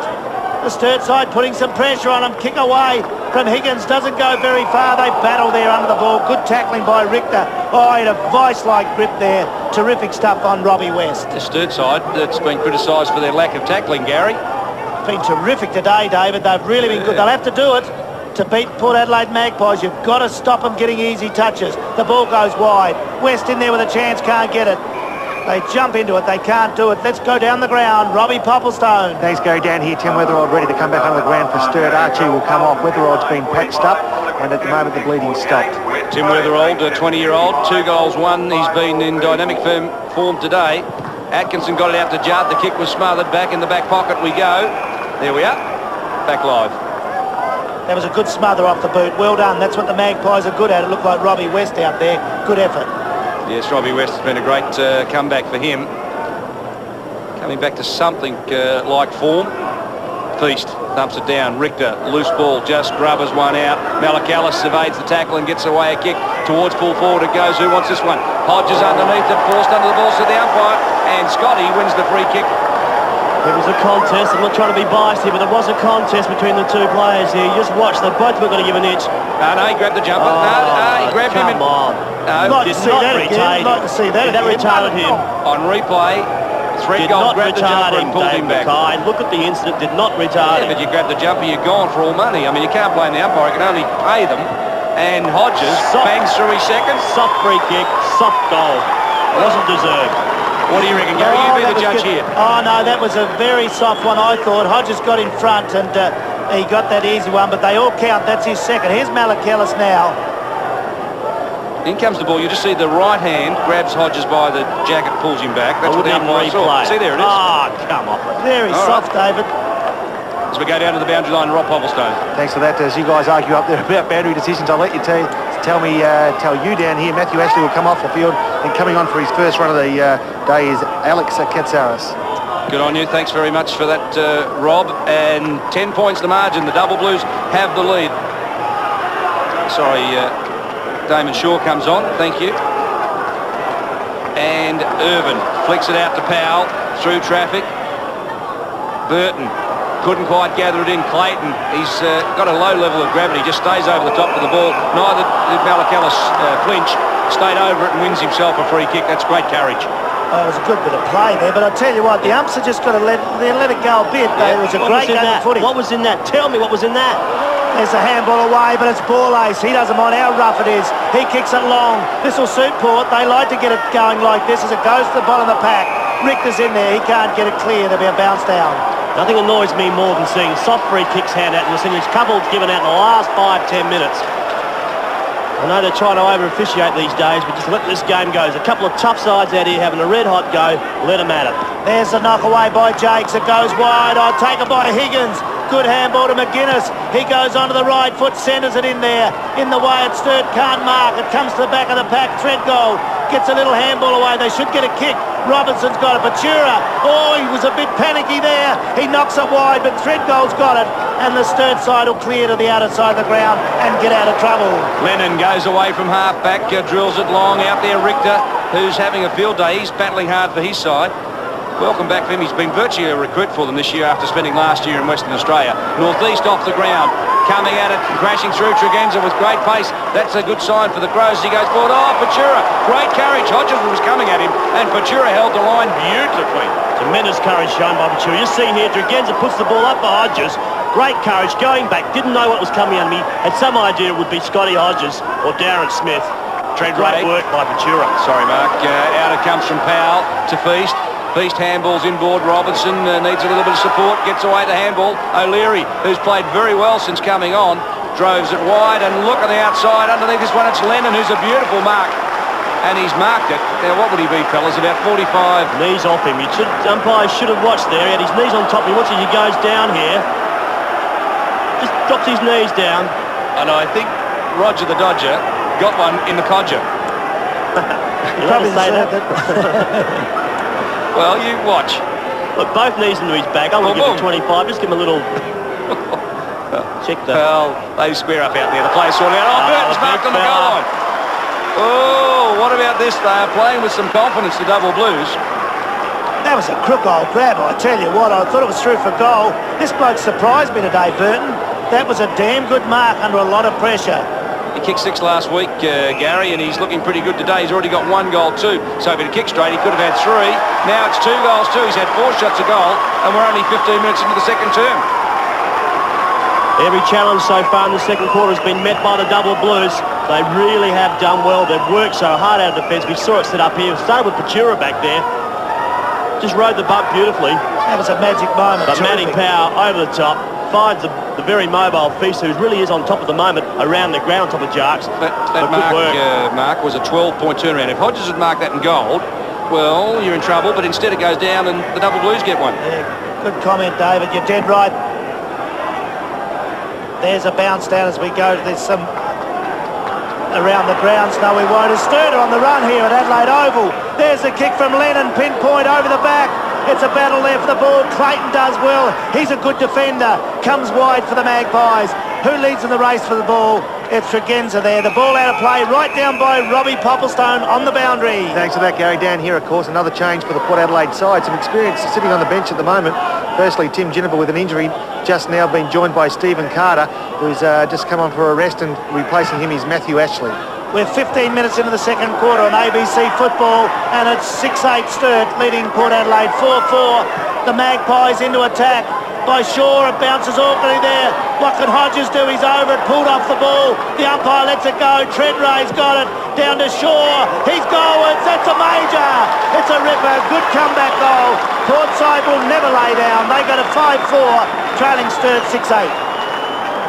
That was just forced from the back pocket. It just was forced all the way down. Ended up here with Scotty Hodges, but the Magpies have just pushed it forward, bashed it and crashed it. Ends up here with Shaw. Good left leg around the body. Brings up another major in his first for the afternoon. In other matches being played around town today, it's North by 17 points over West. It is Norwood by 5 points over South. Bad luck, Mark Noley. They're coming back. And Glenelg, 13 points over the Eagles.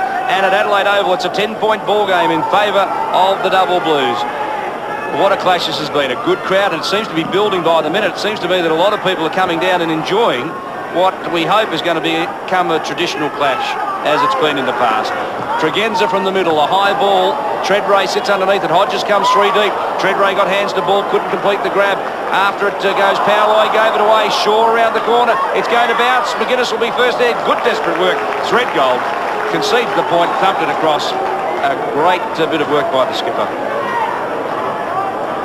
Have a look at that. Good heavy work there, but they couldn't stop the minor score, but good stuff by Threadgold. Threadgold now will bring the Double Blues into play. Top game of footy at Adelaide Oval. Good conditions. There's the kick out. Feast over the back. Nearly grabbed that. Not paid. It goes to the front of the pack. They battled for it. Try to get it clear. Can't do so. Feast is going to get it. I think he talked the umpire into that. He's going to get it now because they wouldn't let him get the ball. Didn't quite pick that one up then. Feast goes short. Wetherill back on the ground. Started well in the first quarter for Sturt. Goes short into centre half forward. Not many there of the double blue colour. Clayton at the back does well to Fegan. Fegan gets it away to Ambrose with a handball. Ambrose pops it short to West on centre wing. Right in front of our ABC commentary position, Adelaide Oval. West now. High kick. Centre half forward. The Flyers are there. They're high up in front. Knocked away to McGuinness. He's pushed in the back. Play allowed to go on. Picked up by Shaw. Shaw for the Magpies. Looking for Hodges. Good work in there off the back, and it's Threadgold clears to the outer side. It's a magnificent kick. Out wide it goes. Lennon the target. To Ashley after him. Comes on the left, turns it around the corner and pushes it wider still. Judd couldn't quite get there. Bustling over the top of it. Spigot and Carr. Carr comes back 2-on-1. Out of play it goes. That's the way it's been for most of the day. Their tackling really has impressed me this afternoon, but that young player in screen, Tommy Carr, take a little bit higher with the first tackle from Judd, but had the intelligence to be able to make sure the ball went out over the boundary line. Yes, Wharton came in and claimed him. It's the Double Blues by 9 points, and we are 19 minutes into the second term. Stay with us at half-time as we preview Showdown 2.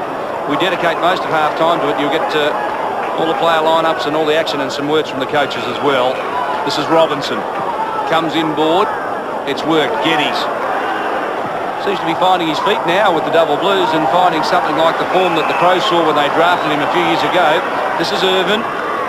We've mentioned their Foreign Legion. He's a former Norwood player, as too is O'Leary. The left footer pushes it long. Well done, Ambrose. Off hands O'Leary. Oh, great snap, O'Leary. What a beauty that was. He put it right through and gets his first. Well, good work. O'Leary stayed down, knew the pack was forming. The two Port players up against White in that situation. We see the ball comes in long, went direct, didn't muck around. The two players went up. O'Leary stayed down onto his boot. The goal umpire in perfect position signals the goal. Well, they're answering every challenge at the moment, the Double Blues.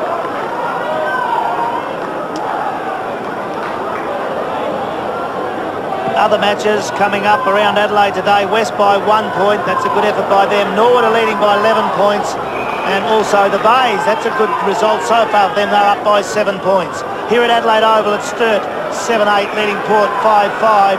Outer side of the ground, Delaney's got it. Gets it away to Carr. I've been impressed by his game. He's a goer. He's got it on the half-back line between there and centre wing. Goes long now. Into the half-forward line looking for Smith. Knocked away from Patura. Feast has got it. He goes wide to Richter onto the right foot. Drives it back to that centre wing. They fly high up there. Knocked away. That's good play. He's been all right since coming on Michael O'Leary. Kicked that last goal. He just defended stoutly to the boundary. It's good to see the youth here watching football, seeing this live from Adelaide Oval on ABC Sport. But a good crowd enjoying this contest between a couple of old traditional clubs. South Australia football. Yes, great to see it coming again, the new rivalry. Atkinson off to Patura, breaking left foot kick. It's low. It was a bit of a scrubber in the finish. I thought it was good off the boot, but it just seemed to float. Now Delaney towards the boundary line. Quite content to see it go across, and the Port Adelaide defence resets. Would you call that as being deliberate? We just see Big Rog here after this contest, picks it up, just kicked the ball straight for the boundary line. We haven't got it in screen there. He did. He went straight for the boundary line. Why isn't that deliberate? I reckon you should be an umpire, Mark. Loose ball, Atkinson, Higgins, toe poke. Oh, that's deliberate. That's clearly deliberate. That's like Mark Daly as an umpire. I tell you what, you'd get plenty of football to watch, wouldn't you? You'd swear at the umpire and he'd give you double back. Dear me. A couple of seconds players there sitting back watching the action also, watching their Double Blues side. I think they'd be wishing they were out there too, because these are the games that players love to be involved in, Gary, don't they? They certainly do. As the ball goes wide, Sturt are doing well here at the Adelaide Oval. They still lead 7-8 to Port Adelaide 5-5. Don't forget that all these matches covered by the ABC team are available from the ABC shop. $34.95, or you can ring and order on that phone number, 8343-4601. Outer side of the ground, Fegan tries to get away. Sturt are doing well at ground level. Get it away to Weatherall. He goes short. He's got a good leading player there in Burton. That's a free kick. Burton's got it. He was the only man going for the ball out there for the Double Blues, and he's been paid the free kick about 35 to 40 metres out on a 45-degree angle. Hard kick out of the right half-forward flank region. Been all right, Julian Burton. He kicked those 6 goals last week. I saw that in the paper. Thought, well, he must be playing well naturally with those stats. He's looked good here today. He's attacked the ball very hard. Let's go down to Robbie Popplestone on the boundary. Thanks, Gary. Just before Burton kicks for goal, we've got an interchange. Ferguson coming off for the Double Blues, coming on Archie. Let's stay with the big fella Burton now. They need goals. You've got to nail the Magpies when you've got them down a bit. Goes goalwards. Good-looking kick. I think he's topped that through, has he? No, it's just faded to the right. It's offline. It's a point. Sturt go along to 7 goals 9, leading Port 5-5. Adelaide Oval with 23 minutes in the second quarter. 2 goals 3 to Burton. Well, he's had his scoring opportunities, Mark, hasn't he? He's had his opportunities to be able to really push home and bring up 5 goals. That was a very acute angle, but nonetheless he gave it a good show. Delaney kick covers plenty of ground. Feast 2 hands to the ball, not paid. Wharton flicks it out. Weatherald in turn looked for Richter, couldn't find the target. Atkinson on hands and knees goes after it, but Borlase cuts it off. Ambrose flicks it out to northeast, smothered by Atkinson. Now it's Lennon with the handball forward. Archie handballs it further afield, and now it's Lennon. So plenty of quick in-ball hands, and great work. Delaney just thumped it out of the hands of Julian Burton. Just watch this contest here. Is there any difference between that and the other end with Scotty Hodges? Is that a rhetorical question? Dare not to differ. Well, you hear the Sturt crowds in the background. They're saying, why not? What's happened? The crowd One end, we saw Scotty Hodges down the other end, up against Treadgold. Treadgold wasn't happy. The same incident has occurred down here and no free kick was given. The Sturt crowd is not impressed. Umpire Mark Haley. Good comment too, Mark Daly. Stir him up. You certainly are stirring me up as Delaney's got it. He goes short. Oh, it's come off. He was lucky to get that away to Borlase. They run now through Fegan, long, grandstand side of Adelaide Oval. Oh, good grab in front by Ambrose. Plays on quickly to Clayton. Clayton onto the right leg for the Maggies. Into centre half forward. It drops short into the front of the pack. They can't get it clear. They battle hard. Powell in there. Coming through is Shaw. He couldn't get it. Picked up by Geddes. The ball's blocked away towards the line. Out of play. About 45, 50 metres away from the Port Magpies goal. Just can't afford to relax at the moment. Any player cannot afford to relax. At the moment, this game is in a very situation where either side can get back in with a Port and get back into it, or the double blues, they just can extend their lead and make it a very interesting third quarter. Good comment, because this is where Port Adelaide hurt you in time on in most quarters. They really just find another gear.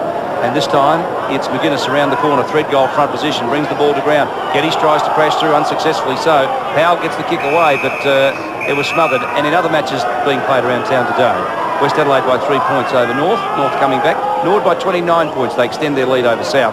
And the Eagles come back. They've hit the front. 1 point against Glenelg.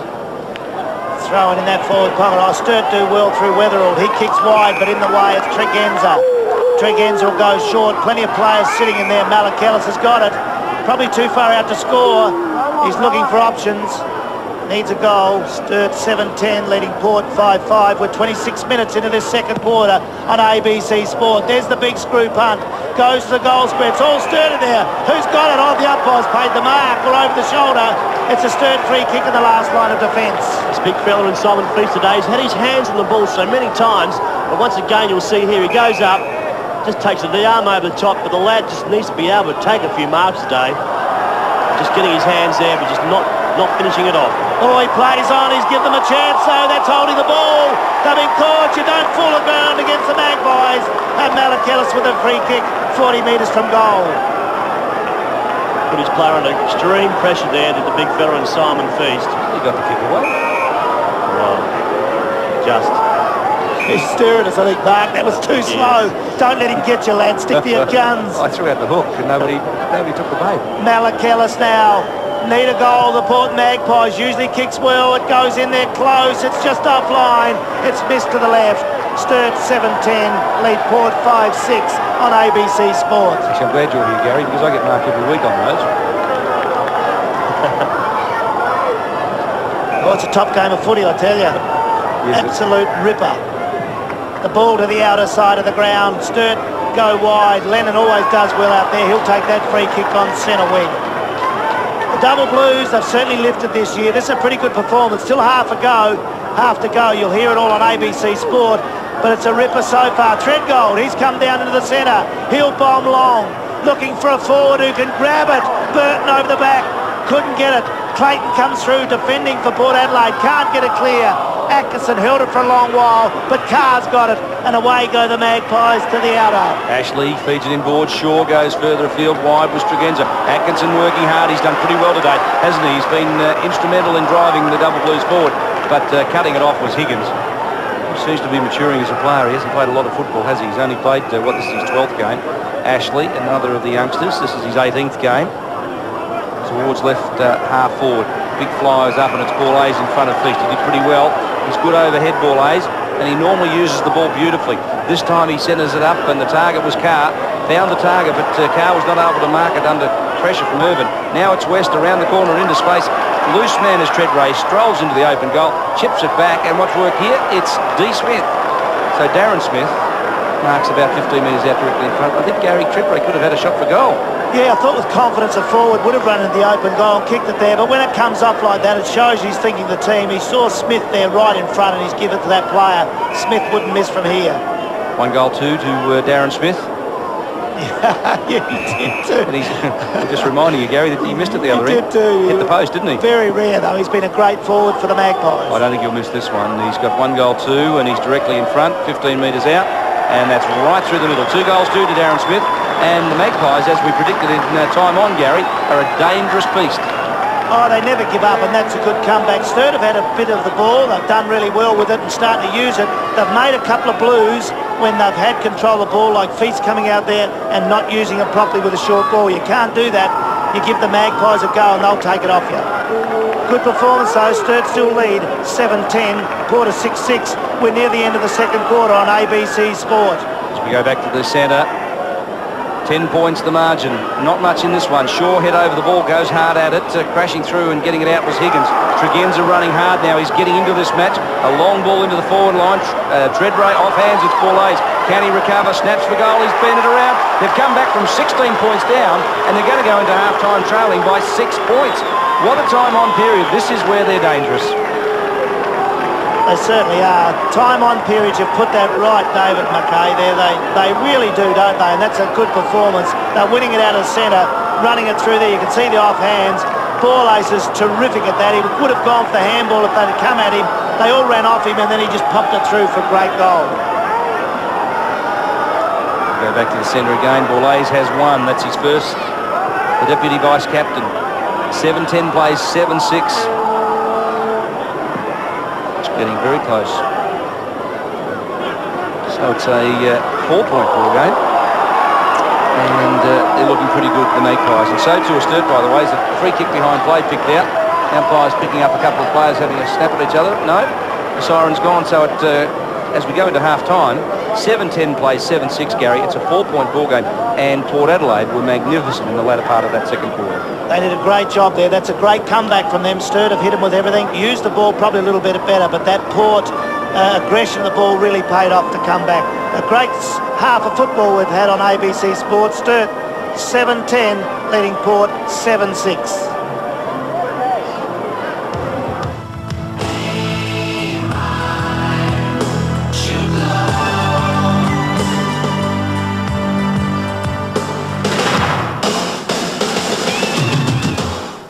And it's a 4-point ball game here at Adelaide Oval and an exciting game. Stay with us for the second half. If you're a Port or a Sturt fan, I don't think it'll bother you. I think it's going to be a great second half as both sides really attacking this game pretty well. Well, as we promised you at the start of the show, we're going to dedicate our halftime program to previewing the Showdown 2. Today, Michael Noonan tells us his thoughts on what's going to happen in Showdown 2. Well, Showdown 2. What can I say that hasn't already been said? This has turned into the greatest media event in town. I'm just interested in perhaps how the coaches might be approaching this game, because we seem to have heard very, very little from them. Well, it's a sort of game where really it's the easiest game of the year for a coach. Why, you might say? Well, in the area of motivation. Every player will give their left leg to be involved in this game. Not only that, if they perform well, perhaps there's some marketing activities that could, well, benefit them, especially in this local situation. In the area of tactic, well, each coach has had a really good opportunity to assess the other team over now probably 10, 11, 12 games that they've been able to watch them. And in the area of training, there's very, very little at this end of the season that a coach can give or put into a side that he hasn't already done in the previous 9 months. So, for the coach, it's a pretty easy day out. Well, who do you think will win? Well, for the Crows supporter, they certainly want the Crows to win because we just couldn't stand having Port Power beat the drum again. For the Port supporter, well, this is an opportunity to show that they really are the top dog in town. And for the coach, well, it's only just 4 points. think that's fair, Gary, isn't it? It's only another 4 points for the coaches. They never change the coaches, and Michael do like that. It's only 4 points, but the players and the supporters are really looking for this big one. Now, this is almost like a South Australian grand final, Gary. The build-up, the hype, ticket scalpers even have been charging $150 for tickets to this match. It's the biggest event in town. Well, they will, David. You know, I don't try to get too excited, and coming up to this game thought, well, yeah, it's 4 points. They're right, because both sides want to play in the finals. But, that Port mob, do they get into you? And this week, when they that confident of winning, I've tried to do the same to build up the Crows that they can win. It'll be a great game of footy, but I tell you what, the Crows are going well. They've got a lot of players back. Port will have to be real good to beat them. Yes, they've got Wren back that they didn't have in Showdown 1. They've got Pittman, they've got D. Jarman, who was out suspended. But you've got to say that for Crows fans, it was a shock that the Power got up by 11 points in Showdown 1. What about Michael Wilson's year? What a year he's had. He'll win Rookie of the Year this year. He's been a terrific player. Wanganeen, absolutely exceptional. What a captain he's turned out to be. We hope that doesn't happen again. He came off at the first showdown. Stanfield out here today was hurt. Modra, he could be a key, David, couldn't he? Because the big full forward. This is where Jamison got 1 week for attempting to strike. When he hit him 4 times. I think he hit him a few more times than that, but it was only an attempt. Well, it was a good attempt. That's footy though, isn't it? At least they were standing up looking at each other. Well, there was passion in this game, which we really enjoyed. Modra, big fight. That's a great mark. He's taken a few of those this year. He's just an outstanding champ, isn't he? A lot of people just go to the footy now to see that happen. He does it so regularly. Brewer back on the side. And returning to something like the form he was in this match. They've used him up well. Brewer's been good for them and really coming good later in the year. There's Stanfield whacking through a goal. He won't be there tomorrow, but I tell you what, he's been a good player. Franco's been great. And Rob Popplestone is a great Franco fan. Rob, his form's been terrific too, and on screen we can see Fabian Francis, who's missing today with a hamstring injury, getting a knee repaired there. Yeah, look, I think the key to tomorrow's game is that re-inclusion of their midfield, isn't it, with Lyle and also Brewer and Wanganeen. And now that's an important line, isn't it, to come back at such a big game. Big Downsborough there. He'll be back on the side for Port Power tomorrow. He could be good for them. Now, Mark Guy in Downsborough has lost 10 kilograms with a mystery virus over the last 10 weeks. How's that going to affect his performance? I wouldn't think it would affect him too much. I mean, he's a pretty good player. We've seen him of late. He's been pretty good at it. But big Darryl Paul, he missed the first clash in Showdown 1. He'll miss Showdown 2. But, gee, he's a very, very good player. Well, there's the final score, 11-17-83 to 11-6-72. 11 points in favour of Port Adelaide. A lot of people thought that Port couldn't win that. They didn't have enough experience, but they showed them, Gary, and they were very, very strong. It was one of the weakest Crows sides that we've seen out there. Very weak side, but I didn't think Port could beat them, but only Port people know how they really go under adversity. That was a great win. They've only been in there a small time. They've shown everyone the way to play footy. Can they do it again? Well, I doubt it, but who knows? They want to make the 8 and reckon they can do it. Well, I think they can, and don't forget that last week Carlton got a hiding by the Crows, and Port Adelaide got a hiding by the Cats down at Gardenia Park, which is not an ideal preparation for Showdown 2. Well, I was down at Geelong, and they look very ordinary. The worst I've seen the Port Power play. But here at Footy Park, it's different altogether. God didn't want to see this again. They were very ordinary. Second of the ball, but down there it's a narrow ground. At Footy Park tomorrow, there'll be a lot more spaces that will help the players use their skills up a lot more. Mark, I suppose you've got to ask the question psychologically, how are Port Adelaide going to rebound from that big 85-point hiding by Geelong? Well, as you sort of said before, I mean, there's 4 players who have come back into that side, and they're pretty handy 4 players. I mean, people talk about depth of the club. I disagree. I believe you've got to look at your top 6 players, and when you look at the Port Adelaide top 6 players, and 4 of them were out last week, so you just have to get those players back. The side will be a better side. Look at Wanganeen's coming back into the side, Lyle's back in there, Brewer's back in there. Well, that's their whole midfield. Rob, they are very, very talented players. Yeah, Rob, 10 goals in the last quarter. It's very rare that Port Adelaide just don't finish off a game like they did last week. Look, I think that's one point that Jack Carr would have addressed during the week. If you look through that side now that we see up on screen, it's a very strong side, isn't it? Downsborough at centre-half forward, and also Eagleton and Wanganeen across that half-forward line. Downsborough was very good, wasn't he, last week against Glenelg, and started to look as though he's regained that confidence we saw early in the year. Boys, I tell you what, the thing that's made the Port Power good this year, though, has been that back 6. Paxman and Mead in the key position haven't changed all year, and the other 4 have been pretty steady. Bond's been a revelation across the half-back line, and that's probably the key to the game. If they can stop the Crows with their running game and keep them down to 11, 12 goals, the Power could win.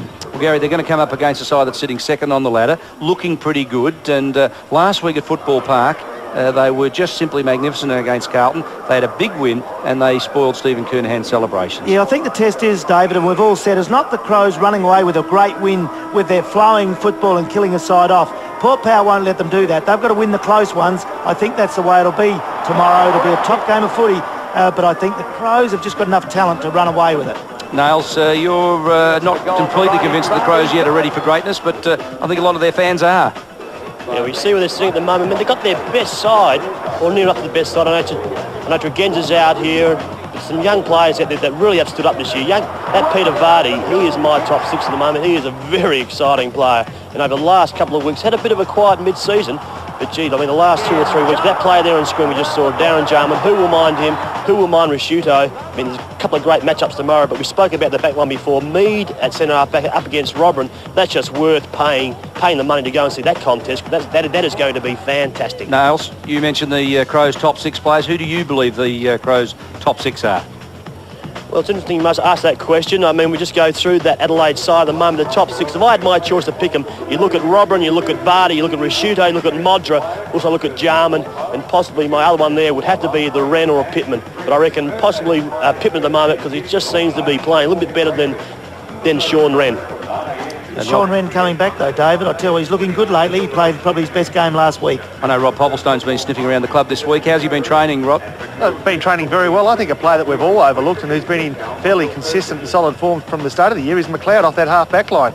I think he's backed his judgment on many occasions and had the better of that judgment probably 9 times out of 10. And his clash with the Eagletons, the Wanganines on the half-forward line off his half-back line should be something to watch in itself. Would it be fair, Rob, to say that McLeod's the Crows' most improved player this year? Oh, I think you're spot on there, DB. I think that he is the most improved player this year, and his form warrants that. He's been very solid, and he will probably be in the top 4 or 5 come the end of the year, Crows' best and fairest. Thanks for that, Rob. Of course, it's the players that give us a real insight into a game. The 2 skippers, Gavin Wanganede and Mark Bickley, spoke to us during the week, as did Nigel Smart, and gave us their insight into the rivalry between the 2 clubs.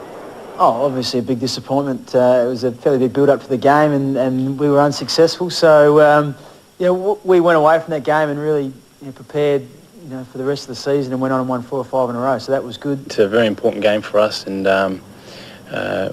we'll be doing our hardest to try and get the win. Firstly, because it's a step closer towards the finals, and if we can win, it looks like we might make the finals. For our supporters, they obviously would love to have a victory over Port, and the players would too. But once again, when you look at the big picture, when you put it into context with our whole year, it really is a lot more important to win the game for our finals chances than what it is for a revenge factor. Surprised a lot of people, and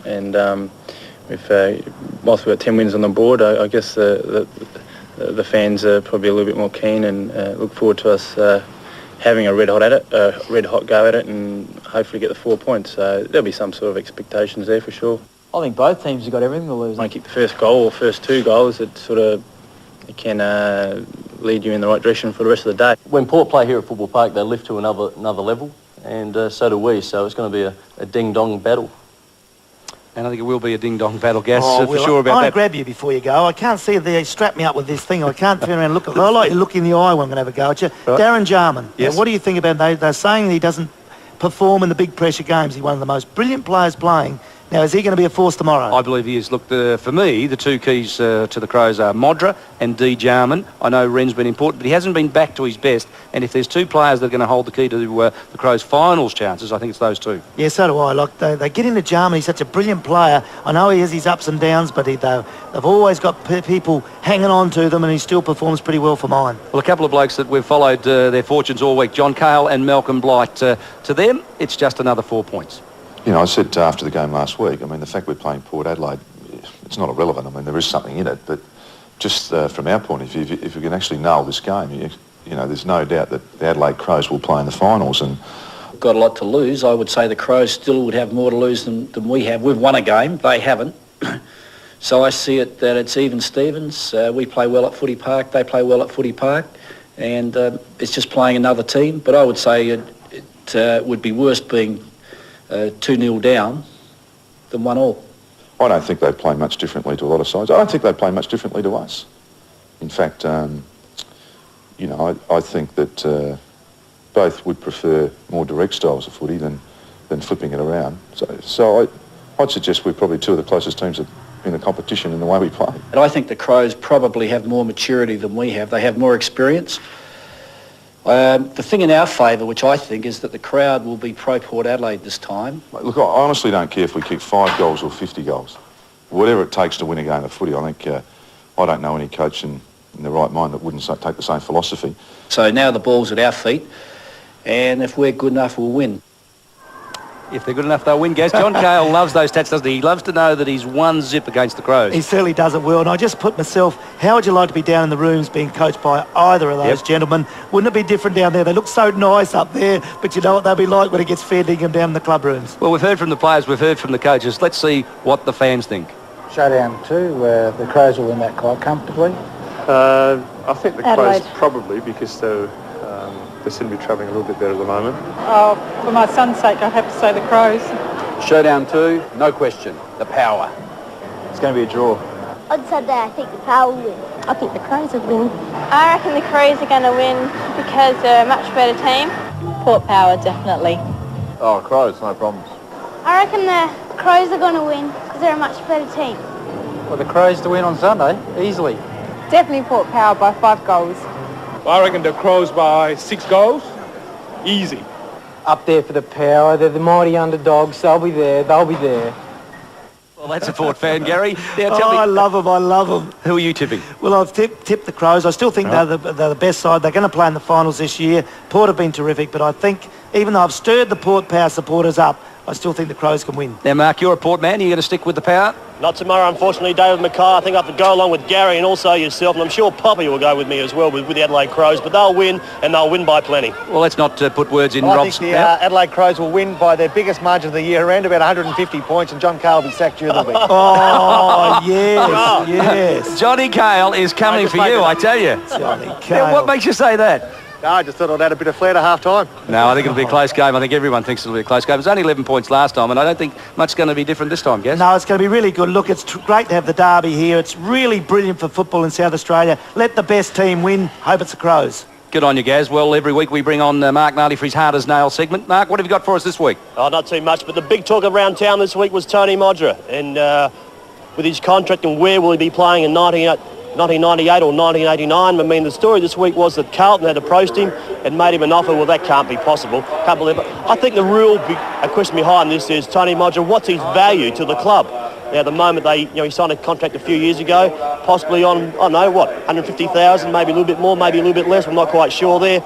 But what value is he? I mean, like a side like Carlton, what would they pay for someone like a Tony Modra? What would someone like an Essendon play for a Tony Modra? I mean, at the moment, Carlton would be a logical choice. They've got Kernahan, who's reaching his late 30s. You've got Sporting at centre-half forward, who hasn't played much football this year. And they haven't got too much youth coming into that side. Now, a player like Tony Modra, I'm sure there'll be more than, say, 1 or 2 clubs out there. I reckon up to at least 8 or 9 clubs would like a Tony Modra playing up forward. But I just think that Tony Modra just might want to see that maybe his value to the Adelaide Football Club is a bit more than what they're paying at the moment, and I think you'll be surprised, or pretty soon I reckon you might see that Tony Modra may sign for a few more years at a very, very good figure. But he sees a player playing alongside in number 6 for the Adelaide Crows, Darren Drummond, the big 1.2 million was speculated last year. Now, whether that's true or not, only Darren Drummond and the club do know. But I think Tony Modra may just feel that, this year leading the goal kicking, he's having a very, very good season, may kick 100 goals. That might be a little bit beyond him, but I think he's worth a bit more than what they're offering at the moment. Well, Mark, just let me tell you, in order to get Modra, Carlton would have to swap, I suppose, a Steve Silvani, and that's not going to happen. But he is contracted, remember, till the end of 1998. So I think it's all premature discussion about Tony Modra going anywhere. The other big story this week was Trent Ormanellan had his jaw broken by Luke O'Sullivan. And I know you've got a thought on on-field incidents. Oh, we've seen Wayne Jackson, the CEO of the AFL, come out and say, let's dob a mate in, let's dob a player in. How ridiculous is this? I mean, what happens on the field should stay there. And I honestly believe even what happened to the incident with Orman Allen and also O'Sullivan. Now, it was a word against the other player. Now, I saw O'Sullivan's comments in the paper saying that what he actually thought he did. I mean, if I was O'Sullivan, I would have kept my mouth shut and say nothing happened, it wasn't me, it was his word against mine, and then then it was up to the tribunal really then decide who was right and who was wrong. But he's got 4 weeks suspension for that. But for Jackson to come out this week and say, dob a player in, that is absolutely ludicrous and ridiculous. Gary Window, when we played the game, it was. I mean, you were tough, you were nugget, you took it, you copped one on the chin while you were out there. If you broke a jaw, well, that was part of the game. We don't like to see that happen, but there was. I mean, back then, Gary, there were just some tough players. I can't agree with that, Gary. No, it's professional now. They're getting paid for it. Not like your day, Mark. We got 2 bob to run onto the field. No, it's a pretty hard one, that one, Mark. I've changed on that one as I've got older, probably, but Orman Allen there running, not watching the ball, gets taken out behind the play. I think that's the one we do have to cut out, but not of the other wishy-washy things. In other matches around town today, North Adelaide trail West Adelaide by 16 points at half-time. West Adelaide going pretty well, but North, of course, have the flu running through their side. At half-time at Woodville Oval, 7-6 the Eagles to 6-5. Not much in that. 7 points at Woodville Oval, and Noarlunga Oval, well, Norwood have blown out to a 30-point lead at half-time. Well, there's been some great highlights in this match, Gary. Most of them bruising and hard tackling. It's been just a terrific first half here at Adelaide Oval. Yeah, they're worth a look at, though. Really terrific, and there they go now. It's been hard and tough all day. And that was a beauty. You called that well, David. Do it again for us, because he's sucked him in and he's going to get that. Well, Brodie just dragged Higgins over the top, and umpire Danny Caldwell was caught on the wrong side of it and didn't see that Brodie dragged him over. Gave him a 25-metre penalty. Brodie gave him a mouthful and went back, kicked a point. Justice was served. Probably. There's a beautiful kick centering up there. Oh, heavy from behind Threadgold. That's there all the way. You can't do that, and that's a free kick, but it wasn't paid. And what about he was this a bit one? upset, wasn't he? Footballers get upset. I wonder why. Well, they've all got mothers. You'd think that'd all be nice, wouldn't you? Phil Carman was absolutely ballistic about that decision. You do. Oh, footy's great. Look at the hip and shoulder there. Malachellis goes down. Tregenza getting some form today. He's looked all right. That wasn't a good kick. And that's well done by Pachura. Pachura was very solid. It resulted in this goal coming up for the Double Blues. Now, what's this? Roger puts the knees into the back of Lennon. Just leaning on him. Yep, and that was just leaning on him too. Rog, don't worry about it, lad. It'll get better. Oh, dear me. So there we are at half-time. It's 7-10-52 to 7-6-48. A 4-point ball game. Goal kickers for the Double Blues. Wetherall and Burton have 2, and Hodges and Smith, Gary, have a couple. Who's going to win this game? I tell you what, it's going to be nice and interesting. There's the stats. They're pretty even, aren't they? All the way through, 98 to 96. The kicks department, can't see much there. The handballs, Sturt have been a bit better with the 58. Frees are equal, that's pretty good. Hit-outs going Port's way. Well, there's not much differential there at all, is there? No, it's pretty even. But I tell you what, Sturt have used the ball pretty well. Yes, they have. Well, Gaz, you tell us, who do you think's going to win? Well, I knew you'd ask me that after I threw it at you. I tell you what, as they get out in the huddle, Sturt, I can't really pick it. I think Port might, just with their experience, win it. But I tell you what, if Sturt can put in like the first half, they'll be there. Well, there's the Port Adelaide huddle. They're obviously fired up, and Rob Popplestone is lurking down on the boundary line trying to get a sniff of the injuries. We might just check shortly on how Stanfield's come out and whether he's going to take any further part in this match after half-time. But you can just sense that Port Adelaide just holding the huddle. Roger Delaney talks to the players. Tim Ginniver talks to the players. There's a real urgency out there, and Sturt are ready for the action. Phil Carman just giving the final instructions, Mark, and this is a big match for Phil Carman. Make no mistake about that. They haven't won 3 in a row since 1988. No, they haven't. This is pretty exciting stuff out here. The Double Blues just got a bit of a sniff at the moment. They drew the last time they played against this side. It was played down at Football Park. Just seeing screen there, Big Ambrose, who hit the point post early in that first quarter. But there he is, the master coach, Phil Carman, win the SANFL tie. But Gary Window, what he's done for that club over the last 3 years, he's stuck with him, he's developed some players, but recruited very well this season. Oh, they certainly have. They're terrific. They deserve the success they can do. He's turned out a terrific coach. I'm just looking for Stanfield down there. I can't see him. He hasn't come back on because I reckon they'll need that extra forward, but still they're playing well, and O'Leary's come on for the Double Blues. 41 has done well up forward, so you never know. This will be a top game. Sturt are leading by 4 points at half-time, but anyone could win it. Bounce down the centre, start the second half. Match of the day on ABC Football from Adelaide Oval. It's been a ripper. 4 points to Sturt. Who's going to win the game? Bounce down. Feast and Jakes have been at each other all day. Goes to the front of the pack, and there Lennon's played well. Can't get it out. Bounce down. This will be very interesting. Port, they'll just put the hard ones on. Sturt, if they can use the ball well, can win the game. They'll have to keep pretty cool. They'll need Feast in there to get it away like that. Wetherall's played well. Oh, McGuinness snaps in, takes it beautifully. Right foot, goes into attack, knocked away by Geddes. Towards Richter. He's back and playing well. Gets it away to the running Pachura. Left foot, goes short. That's well done to find Powell out on the halfback flank. Powell now will go long. drops short. Can't be marked in there. Goes over the back. The little fella, Atkinson there, pushed off the ball by North East. Tregenza's got it. Beautiful kick goes wide. West. He's half forward flank. 50 metres from goal. Centres it. Who's there to grab? Treadray couldn't do it. Play allowed to go on. Malakelis is over it. Good tackling there. Another good tackle on shore. Taken away by Robertson's good play. Geddes has got it, and Sturt get out of trouble. This is thread goal, a high one through the midfield. O'Leary bustled off it by North East, who used his body beautifully, but O'Leary recovers. Handballs, and it hits the kneecap of Carter, who also recovers, drives it forward. Now Robbie West flicks it out wider to Tregenza. A long one, a wide one. It's out of bounds on the full. Well, it was disappointing, Mark. The build-up was good. It's not quite out of bounds on the full, but it's near enough to. The boundary umpire will throw it back in. We still see Timmy Ginniver still sitting on the boundary. May not take part unless he's required this afternoon. I think he's carrying an injury, Mark, and I don't know that we'll see him particularly. It's important days. Feast, front position, brings the ball down, recovers it, claimed by Shaw, good tackle. Now bursting through was Powell, tries to get through McGuinness, 2-on-1. Hodges gets him as well. And they do pretty well, Port Adelaide, to keep the ball in their forward zone. Powell trying hard to have a look. He used strength to get out of there. Couldn't ping him there.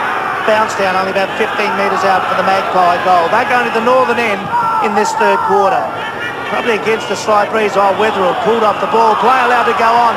Malakelis from point-blank range. Drives to the goal. That's a goal. He's put it through. That's his second.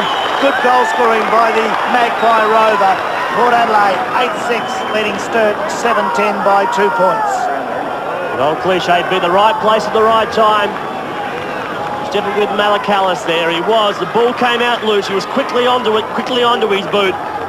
He kicked a goal in the second quarter. That's his second for the afternoon. Tony McGallis and Malakelis just giving a little bit through that forward line this afternoon. Port Adelaide back in front by 2 points. We're just 3 minutes into the third quarter. Bourlays and McGuinness. McGuinness spins out of trouble. Powell applied the tackle.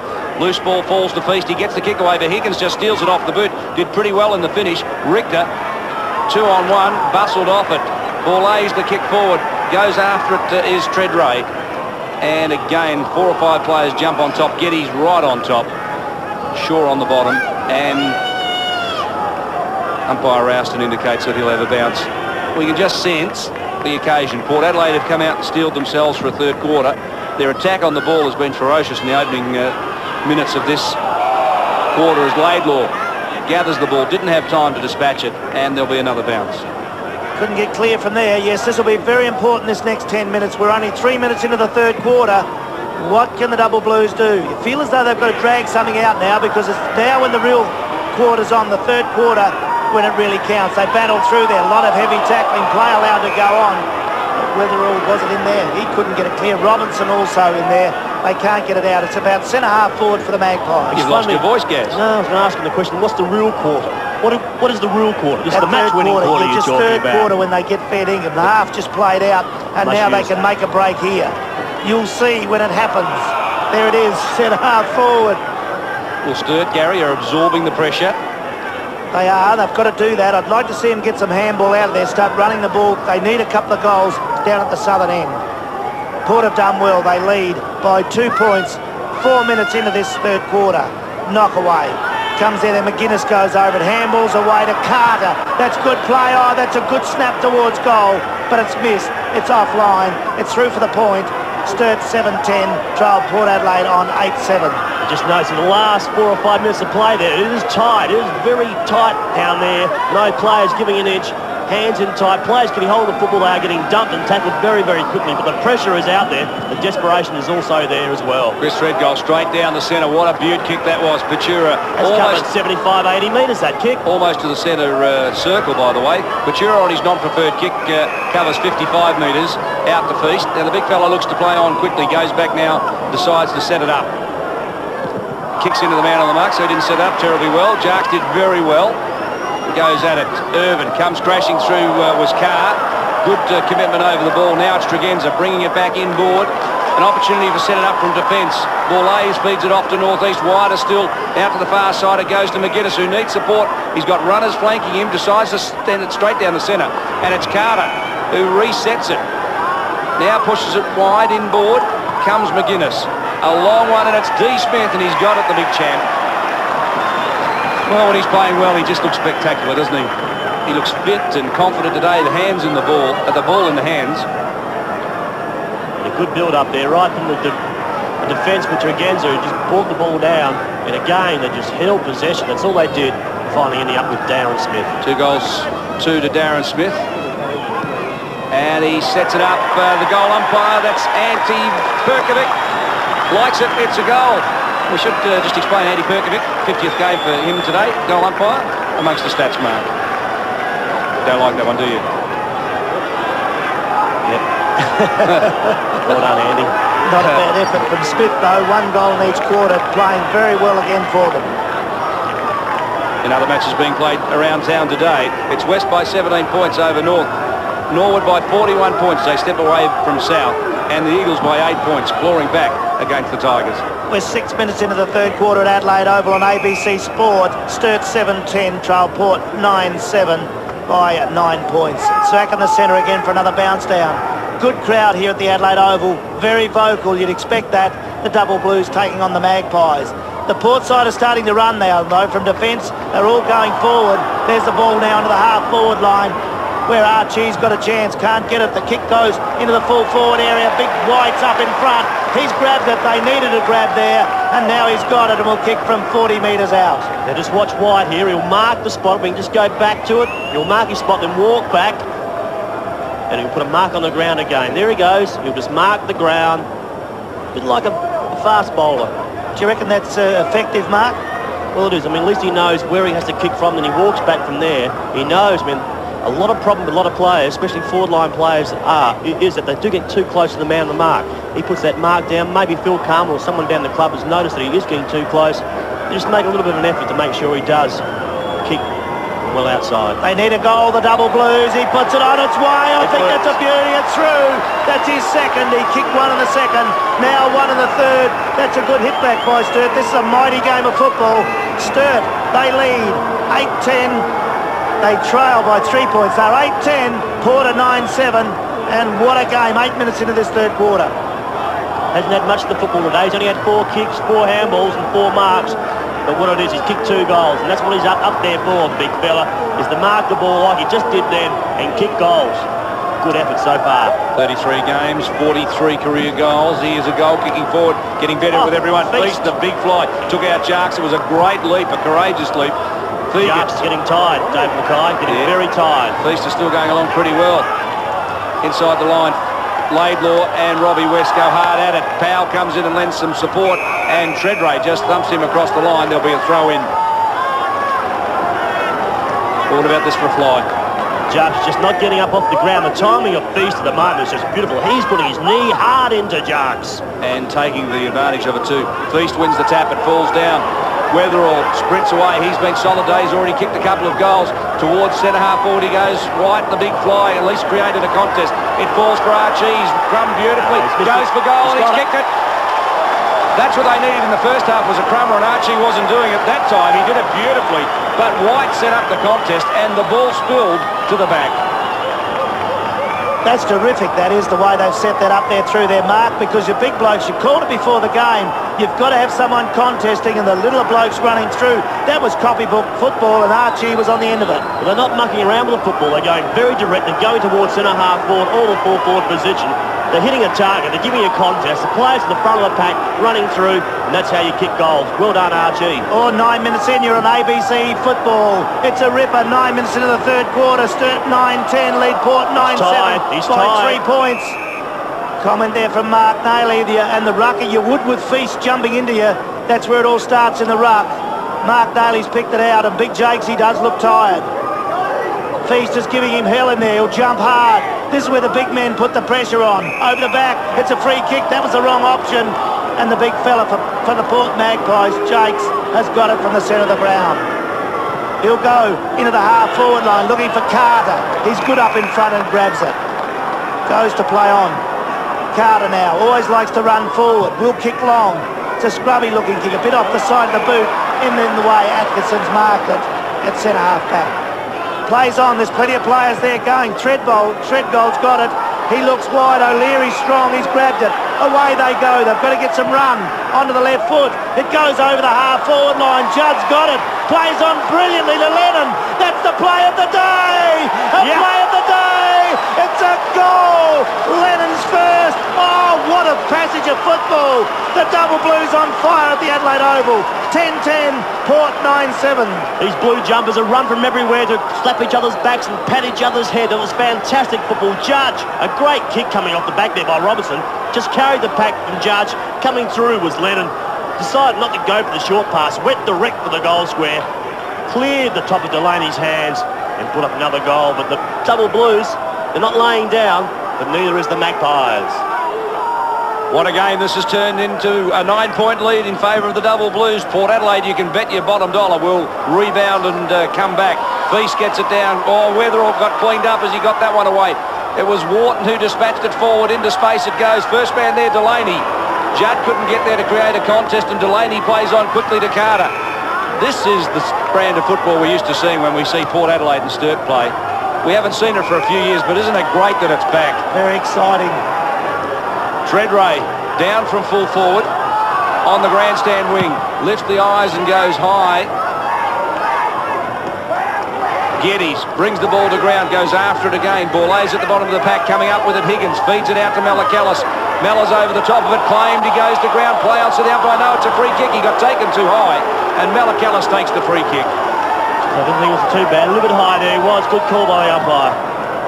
So Malacallis' kick towards centre-half forward. Jarks up, Feast from behind. Spoils it and goes to ground. Good Shepherd allows Richter to get through. A long one to the far side, and out comes Wharton, the former Port Adelaide player. Did pretty well, the gloved one. Plenty of pace and strides away on the outer wing. Drills it towards centre-half forward. Weatherall was the target. Well, not good overhead on that occasion. Malacallis mops up again. He's doing that pretty well, and it's Tregenza on the outer side. Port Adelaide need a goal. Tregenza, what can he do? Playing out there on centre wing, and that's the way Sturt are playing. There's not many leads down the forward lines for the Magpies. Big Jakes goes in there, but it's all Sturt in there. That's a great grab, taken from behind, and away they go again. Over to Richter with a handball. Oh, they're running the Double Blues. What a comeback. 13 minutes into this third quarter. The kick goes long for White. He's up in front, can't mark. Over the back, it's Clayton. He's onto the left foot, goes short. It's the wrong option. Oh, Lennon does beautifully there to push the ball out of play. Have a listen to the crowd. We're at Adelaide Oval. What a game of football. Another match is being played around town today. It's West by 5 points over North Adelaide. The Roosters are coming back north by 52, extending their lead over South, and the Eagles by 7 points, just holding on against Glenelg. There's a free kick to Archie. Just took a little bit high. He was coming up. Over the top was Fegan. Fegan tried to give him a new haircut. Burton and Delaney, well, pick that one out. They were both holding. And Delaney gets the umpire's nod. The crowd don't like it. Have a listen to the Sturt crowd. Who's pulling who? Oh, dear. 50-50 that one. Yeah. I don't know how umpire can blow his whistle. Okay, Delaney to the running player in Clayton. Long. Hodges couldn't get through. I got her Feast high, and there'll be a free kick to Big Feast. He puts himself in, this big bloke. He's really putting it in this third quarter. He's too big and he's too mobile. At the moment, Jarks just cannot keep up with him. Yeah, this big fella is just running him ragged. At the moment, Jarks is getting to the contest. Around the ground, the ball ups and the throw-ins, but he's just not keeping up with him around the ground. Oh, have a look at the kick from Pachura. It's gone 55 metres. I think it's touched. Oh, went over the back. It's a point. Oh, the Double Blues. Hey, that was good play out here by Feast. He gave it away to Pachura. And can he hook the ball? That's a great attacking move. Sturt, 10 goals 11, leading Port 9-7. What a game of footy. 14 minutes into the third quarter. Comment Gary Window, our guest commentator this afternoon, in case you needed reminding who the voice is. Around Adelaide, I think everyone knows your voice, Gaz. Oh, it's so good. Thanks for inviting me, boys. This is a ripper. It's a humdinger. Delaney to the far side. Underneath this one, Clayton and Ambrose. Clayton got a little push and the umpire picked it up. No, it's the other way around, David. Irvine will end up with it. All right, well... the receiver he was. Okay, in that contest. Okay. The pushee or the push-all. And White marks about, what would he be, 40 out on a very tight angle that he'll go back and mark his Here he goes. Here he goes. See, I told you, Mark Daly, third quarter. 1, 2, 3, 4, 5, You 6, like that, don't 7, 8, 9, 10 steps back, marks his ground. Too complicated. We used to just Les Burdett, you wouldn't like him doing that, would you? We used to look at something behind the goals, just to get something centre behind the goals and aim for it. Yeah, but you were never 6'6". That's a very good point, David. Neither of you. We'd like to be. It's a little bit harder, and I like his setup. The way he just goes about it, he really focuses on the task at hand. He concentrates on what he's doing. He's there to kick goals. He's got to kick it there. We'll put the mocker on him now. He has kicked 2 goals straight, and that one is a shocker. Don't throw that on him out there. Well, he's been good today, though, hasn't he? He's really provided a contest as we go down to Rob Popplestone on the boundary. Thanks, DB. Barry Stanfield, I can tell you, has had a shower. His dress obviously will not take no further part in this game. Yeah, that was a bit of a blow, but they're doing well, the Double Blues. Are they good enough to withstand Port Adelaide in this final quarter and a bit? It's out on the outer side of the ground. They're doing well at the moment. This bloke's lifted. Feast. He's got it. He's onto the right foot. Lazley gets it away. Oh, good handball. Archie. Oh, great block off the boot. That was beautiful play. Atkinson's got it. They come away through Lennon. He goes short. It's a good grab in defence by Fegans. When they start getting fancy, Double Blues, they just don't look at it. They need to go long and direct. The way they've been kicking goals this afternoon is by doing that. Going direct, going for a target, centre half forward, then the kick wasn't on. Robinson's grabbed a beauty. A lot of skills in this game. He'll go long for the Double Blues. Right in front of the coach's position there. Drops down the front. It knocks away. Picked up by Shaw. He goes a bit short. That's unusual for Port Adelaide. Malakelis has got it. Over to the attacking player who goes forward. Knocked away. It comes off hands to Geddes. He puts it back into attack. It was West before. I was just looking at a bit of a fight behind play. But there they go away again. It's that strange kicking northeast. Goes long. Feast is in the right position. McGuinness reads it brilliantly. Drives the Magpies down to Hodges. He can't get it. Treadgold does brilliantly.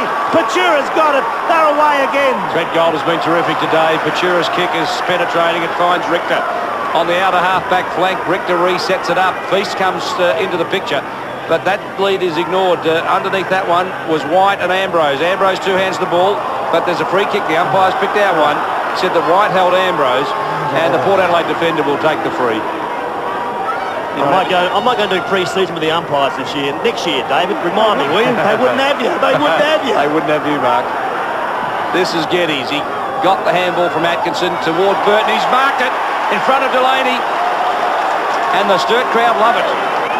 That's terrific play again. That's absolutely sensational. Direct football, Gary Window. It's direct football. They went straight for a target, centre half forward or full forward. Every time they do that, they score a goal. Look at this. Down the middle, straight towards centre half forward. The big fella's in front there. You don't see Dave McKay. You don't see Roger Delaney outmarked. Too often. One-on-one, do you? Not too often. I didn't think he's that good a mark. Well, he kicked 6 last week, and he's kicked 2 goals, 4 already today. Or 2 goals, 3. And make that 3-3 as he splits the centre. Once again, it came to the middle of the trainer there, not the trainer, the runner there, and David Tiller, former North Adelaide captain, just keeping his mind on the job, but good work here, good hands, and running players out wide, but Geddes, in the middle of the ground, just punched the ball as far as he could up forward, and there he was, in the front of the position. And what it does, if you play in front, you give yourself an opportunity to take a grab, the ball comes to the ground, your players are there. Back at the centre with 19 minutes into the third quarter on ABC Sport. It's a ripper. The Double Blues 11-11, leading Port 9-7. Oh, McGuinness, the ball was blocked. It kicked away, but Pachura's played well for the Double Blues, has got it. I just can't believe Feast, he's jumping all over Jarks at the moment. He is. Half a body went higher. And McGuinness is roving to Feast. Feast, well called, David Mackay. He is. That was a beautiful block out of the centre.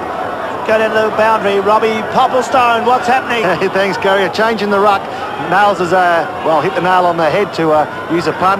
Daniel Jacques will come off. He really is tired, isn't he? And Jared Polk will come back on. It'll be interesting, though, to see who takes the ruck responsibilities now. Fegan's got the free kick out of side of the ground for the Magpies. The kick away goes long to centre wing. The Flyers are all there. Shaw couldn't get it. Comes down to ground. Ripped away from Geddes. Taken by Tregenza. The Magpies down to Hodges. He couldn't mark. He's high over the back. It's knocked away. Pachura, he's got a yard of pace. Does well. Gets the handball away to Powell. Need to be a good kick. It's a beauty. It's found Richter. Richter around centre wing. They're running. Judd's got to go hard. Who's going to give way? Oh, Carr for Port. defies. Brilliant take. He gets it to Hodges, and they go into attack through Hodges. Hodges on the left boot, looks for Treadray. It was a tired kick though, wasn't he? Had to chase out Richter from the full forward line, and I don't think he had much left in the tank when he got there. Now this is just outstanding courage. Judd and Carr just kept coming. Judd could have split him right up the middle as we go down to Rob Popplestone. Just while Bolton waits to come on for Port Adelaide, a change in the double blues. Judd will come off, and coming on for his first run of the afternoon is Joseph Hicks. Now Phil's talking to Judd about cleaning up Carr, and he is absolutely livid that Judd didn't clean up Carr as he came through there, and that's fair enough, you've got to say that. Yes, I think that's a good comment. The ball goes around centre ring. Yeah, just to talk about that, because young Judd, look at the little bloke Carr, he's a young player himself. He went straight and hard at the ball. Well, against Port Adelaide, Gary, you've got to put yourself on the line. Yeah, you have to do that. Oh, Phil Carman's down there talking to... Too late. Knock away, goes out to Weatherall. Sturt looking a little bit fitter at the moment. There's a beautiful handball. It's found Lennon. He bounces very good through half forward. He centres the ball long. Over the back, Big Burton can't mark. Big Roger the Dodger Delaney is there. Out of play, throwing on the right forward pocket. Jarks off. There'll be some sore players at the end of this afternoon. We see here just taken down after he's kicked the ball. As he kicked the ball, he was taken down. May have caught one just, I think, inside of his leg. He's coming off is Bruce Lennon.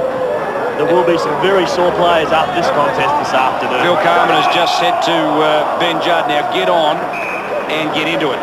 As we go down to Rob Popplestone on the boundary. DB, if we do happen to get some vision of that last kick Bruce Lennon had when Clayton came in late for Port Adelaide, it looked pretty much as though Clayton smothered the leg as he tried to follow through, and obviously he's got a bit of trouble with that right knee, and it doesn't look good for Sturt at all. No, you did right, Robbie. We had slow-mo vision of that while you were preparing, and that's exactly what happened. And Lennon has gone off to have his knee iced. Hey, they'll miss him. He's been one of their best today. He's been an absolutely exceptional game. I look at Sturt's recruiting, Gary. They've got a couple of players from Port, a couple of players from Norwood. They've got Powell, who's an ex-Crow player, and Atkinson, who's had AFL experience with St Kilda. They've recruited very, very well. There's the ball out of the half-back position. Port need to do something. It kicked in there.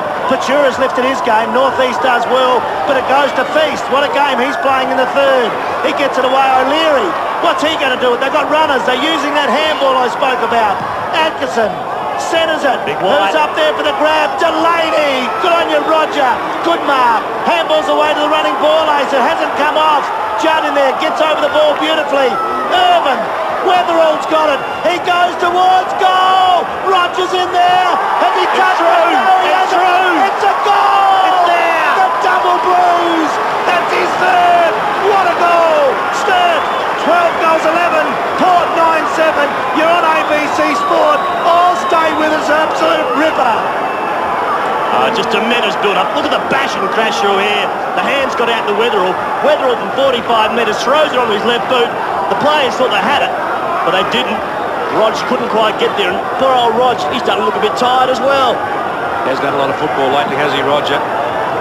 And Weatherall likes it. What a great reaction as we go back to the middle. Ambrose in the midfield, pushes it forward. Malakalis gets the nice bounce and runs away. Powell has to run him down. Powell did pretty well to get back, create a contest. Malakalis comes back in board, one-handed attempt. McGuinness did pretty well. Now he'll look for a lead. There's nothing coming. He's demanding somewhat. He come. Hodges now starts to say, look, you're just bombing it along, give me a one-on-one. But the forward line was so congested for Port Adelaide, but Treadray takes a great mark, and didn't they need that? Yeah, that was a damn good grab, and there's a lot of pushing in there, but you had to let that go. Treadray, that is a fine mark as he came over the back. The young fella, they need this. Now, if it's my recollection, Mark, he broke his forearm in the game of round 10 when they drew with Sturt at Football Park.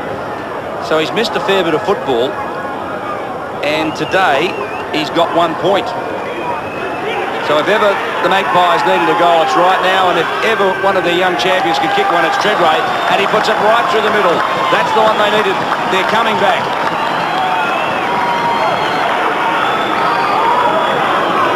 It was good build-up once again, coming out the middle. McGuinness, who received the ball on the outer wing from Malakalis. It was just beautifully read here. He's had a good fly, just used his body just enough to be able to take the grub. Looked around, heard the whistle, and went back and ran about 30 metres and put it through the middle of the goals. We're 25 minutes into the third quarter on ABC Football. It's a match of the day. It's an absolute ripper. Sturt 12-11 leading Port 10-7. Up they go. Oh, Atkinson snaffles the ball beautifully onto the left foot. Drives it long. Centre half forward. Oh, good grab. Taken by Fegert. He gets it away. The runners are there. Comes into the centre half back position where Carter's got it. Carter for the Magpies. Into the centre half forward position. Oh, Treadray's changing the game. Gets it away to Higgins. There's loose players in there. Hodges lumbers out, but he's got it. He's got it on his chest. 30 metres out, nearly directly in front of goal. Oh, that's good stuff. Have a look. That's a good grab. He was slow getting there. Big Scotty Hodges, but that was a good mark. He's grabbed it.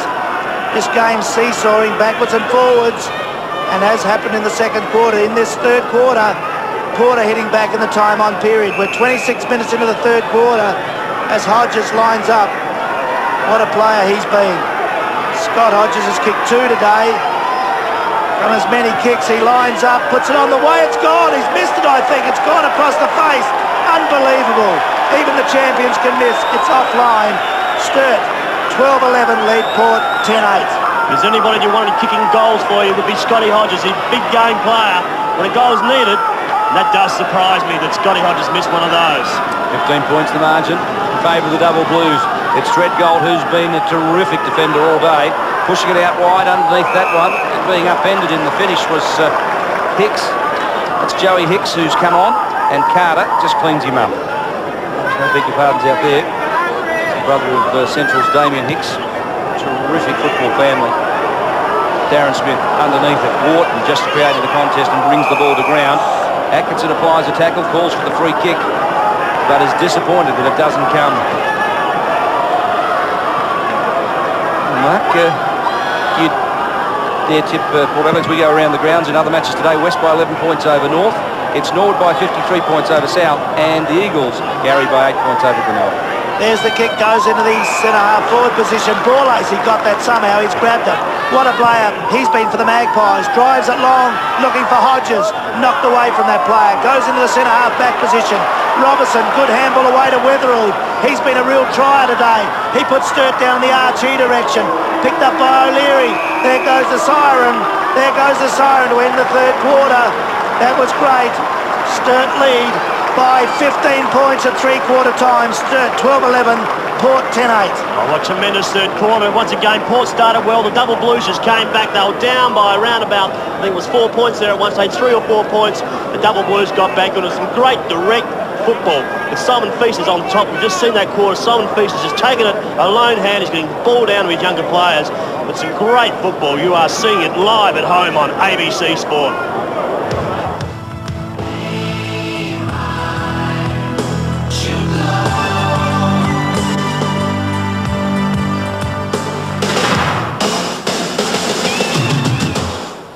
Well, it's a 15-point the margin here at three-quarter time at Adelaide Oval. It was 14 points at quarter time and 4 points at half-time. And one of the players that Port Adelaide are going to need to fire up in the final term if they're to win this is Brett Higgins. Today, we profile the young player from the West Coast.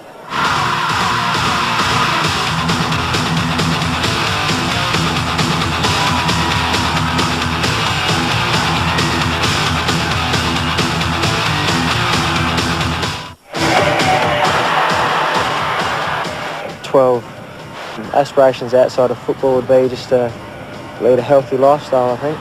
My football aspirations would be to play in the grand final this year and hopefully get the flag, and then probably look at joining an AFL club if possible. Relax by just listening to music, catching up with friends. Other sports I play would be cricket. My toughest opponent would be Andrew Jarman. I think it's a good breeding ground for young footballers to come through. I think a lot of AFL clubs look at the SANFL now, and I think it's still like a pretty good competition to play in. The biggest influence would have to be my father. He's always just sort of pushed me along and kept me sort of in the straight and narrow. Most inspirational player would have to be Timmy Ginniver, I think. So after a game, when you see him here Sunday mornings, can hardly walk, and he's got to go through the same thing again every week, so I think that's pretty good how he does that. I think my first football game was for Waybacks in Port Lincoln. I couldn't tell you who it's against, but it was in the under-10s. The same passion, probably more now that I'm playing at league level. No, I don't really have any pre-match routine at all. This year's Magarey medal.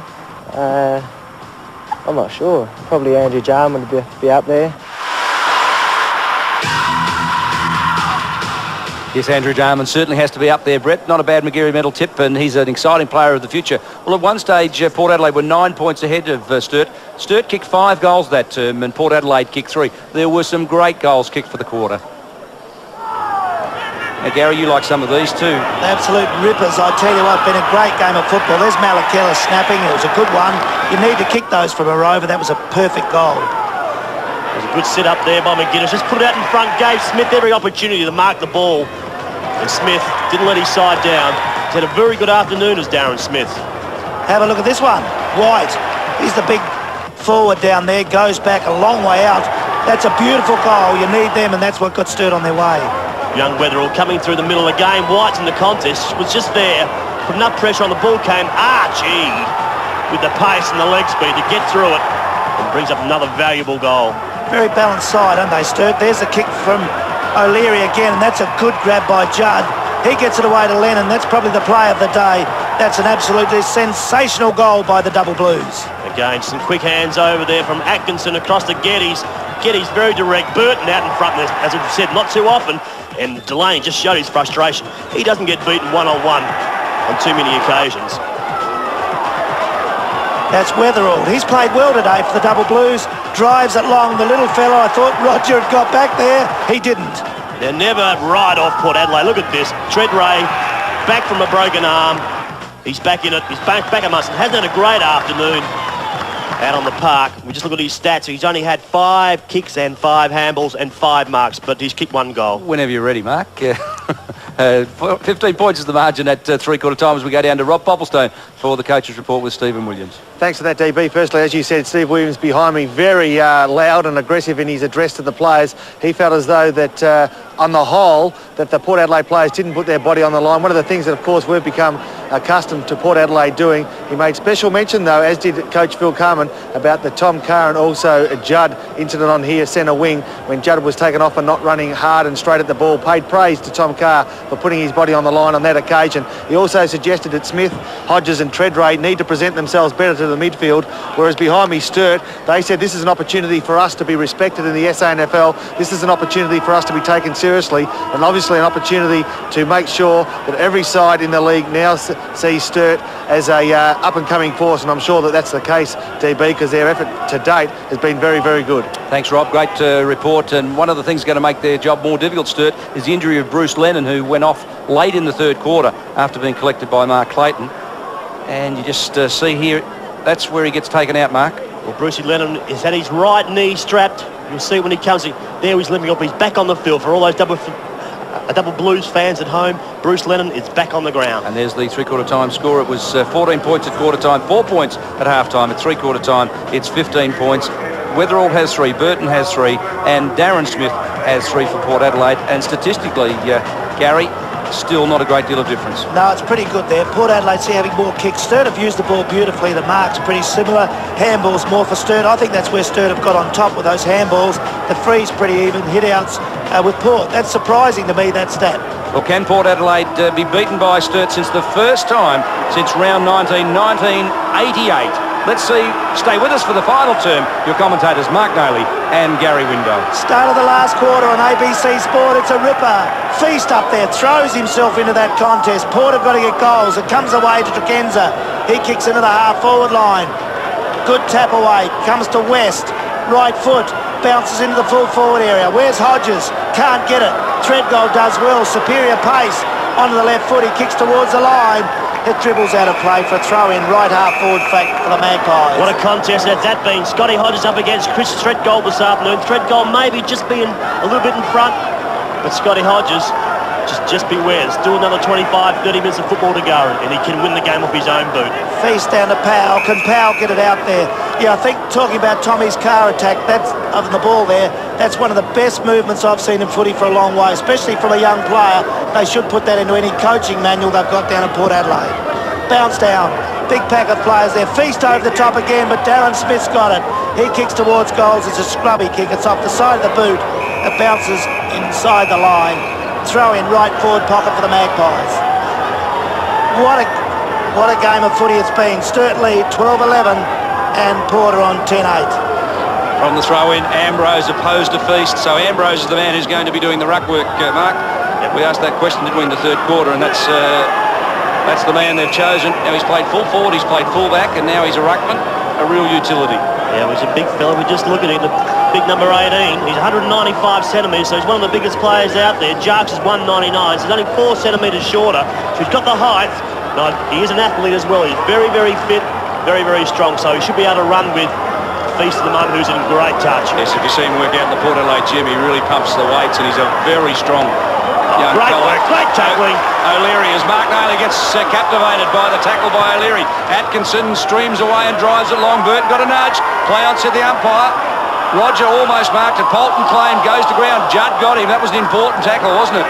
Borlase now at right half back, lifts the eyes and delivers it inboard. Ambrose is the target. The big man will need to play a vital role this term. Well, McGuinness sold the dummy but didn't have support coming at him. And now an opportunity for Higgins to feed it off to Shaw. A short one and wide, and marking it just inside the line is Robbie West. At half forward, another short one, Carter. It's unlike Port Adelaide to play so short.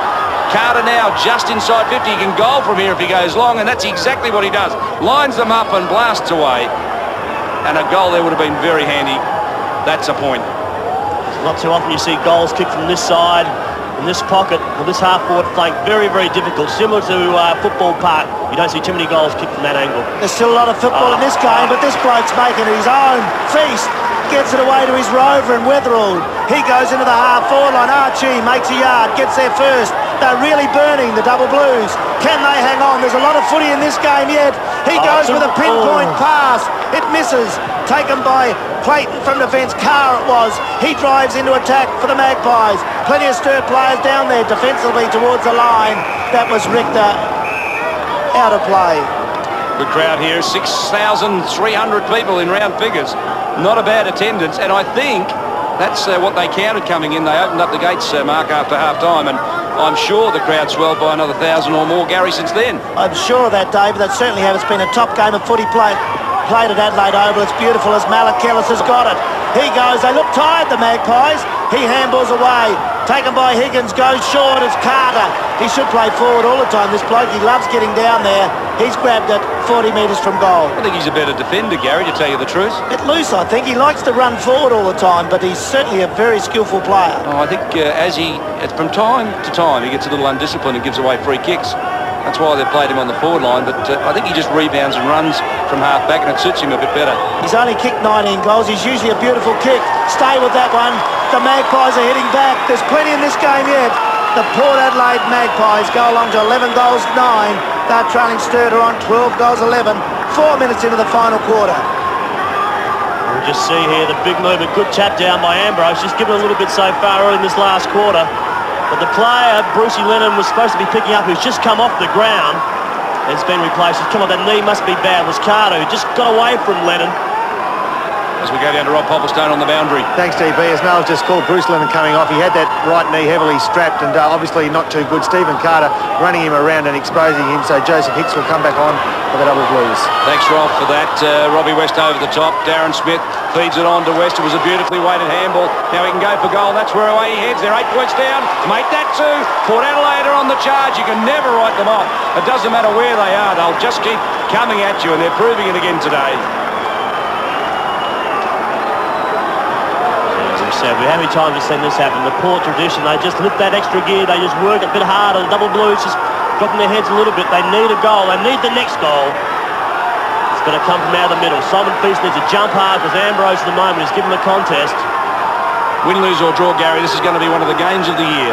It certainly is, David. It's an absolute ripper. This crowd screaming on the edge of their seats now as Sturt, they only lead by that 2 points. Bounce down, centre of the ground with 5 minutes into this final quarter. Who's the best team today? It's been a ripper. Port won't give up. Malak Ellis has lifted his game. He goes long and wide, looking for Treadray up there on the half-forward line. The ball races out of play for a throw-in.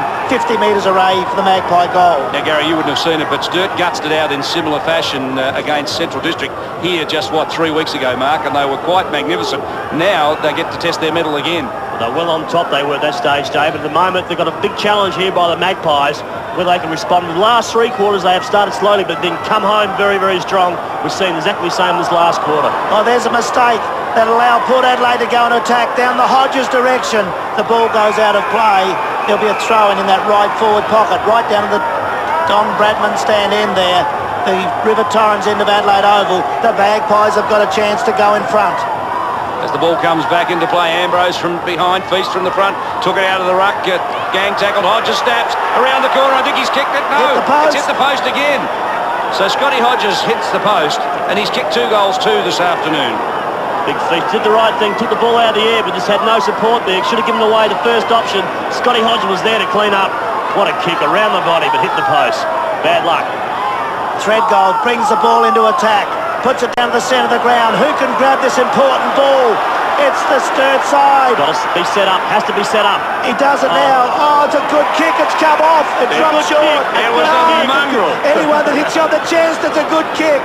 And Sturt have got it 50 metres from goal. I'd like to see a good kick, Gary Window. That was an absolute atrocious kick. Hit him on the chest. He's got it. Stop your Grizzly.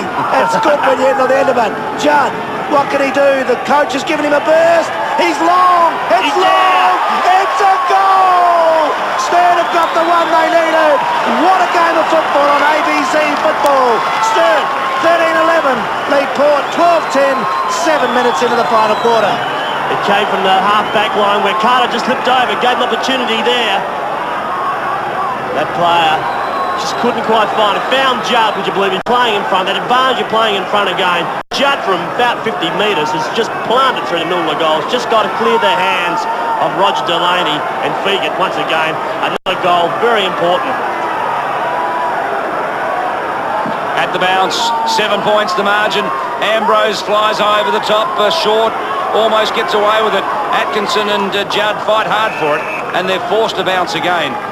It's going to be desperate. We're 8.5 minutes into the final term, and a very big crowd enjoying this match. This is when your fitness level really counts. The fittest side here this afternoon, the players are prepared just to work a little bit harder than the other side at the moment, will win this game. Higgins flicks out the handball, into space it goes, Powell gathers it in, concedes a little bit of ground, gets it back to Robinson, whose first quarter was pretty ordinary, but he's been good since. Atkinson flicks it over the top to Richter, who's just kept coming all day. He's been a solid contributor this afternoon.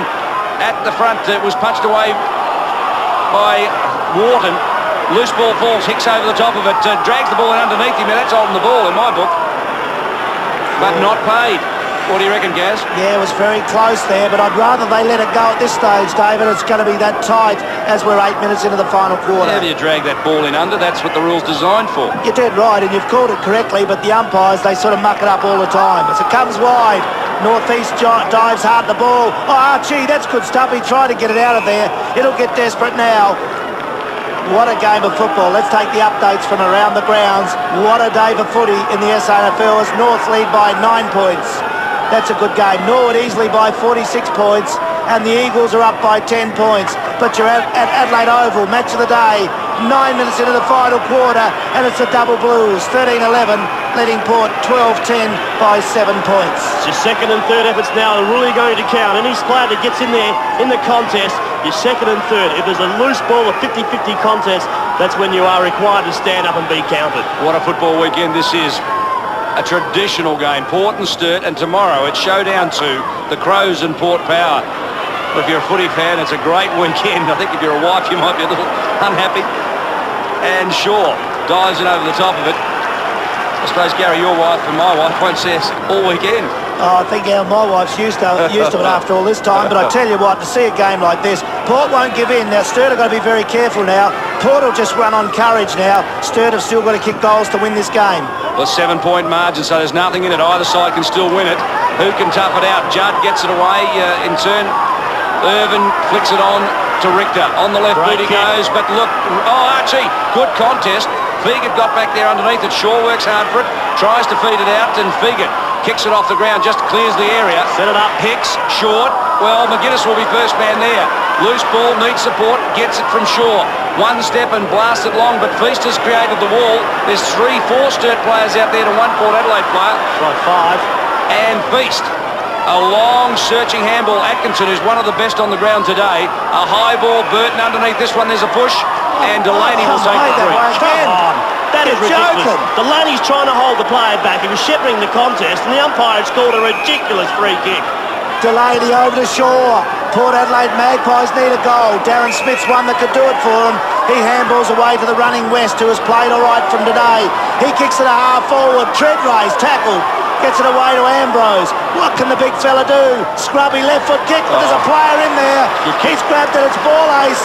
Point blank range. He'll kick from 5 metres out. Ball ace. What a game he's played today. Kick one in the second quarter.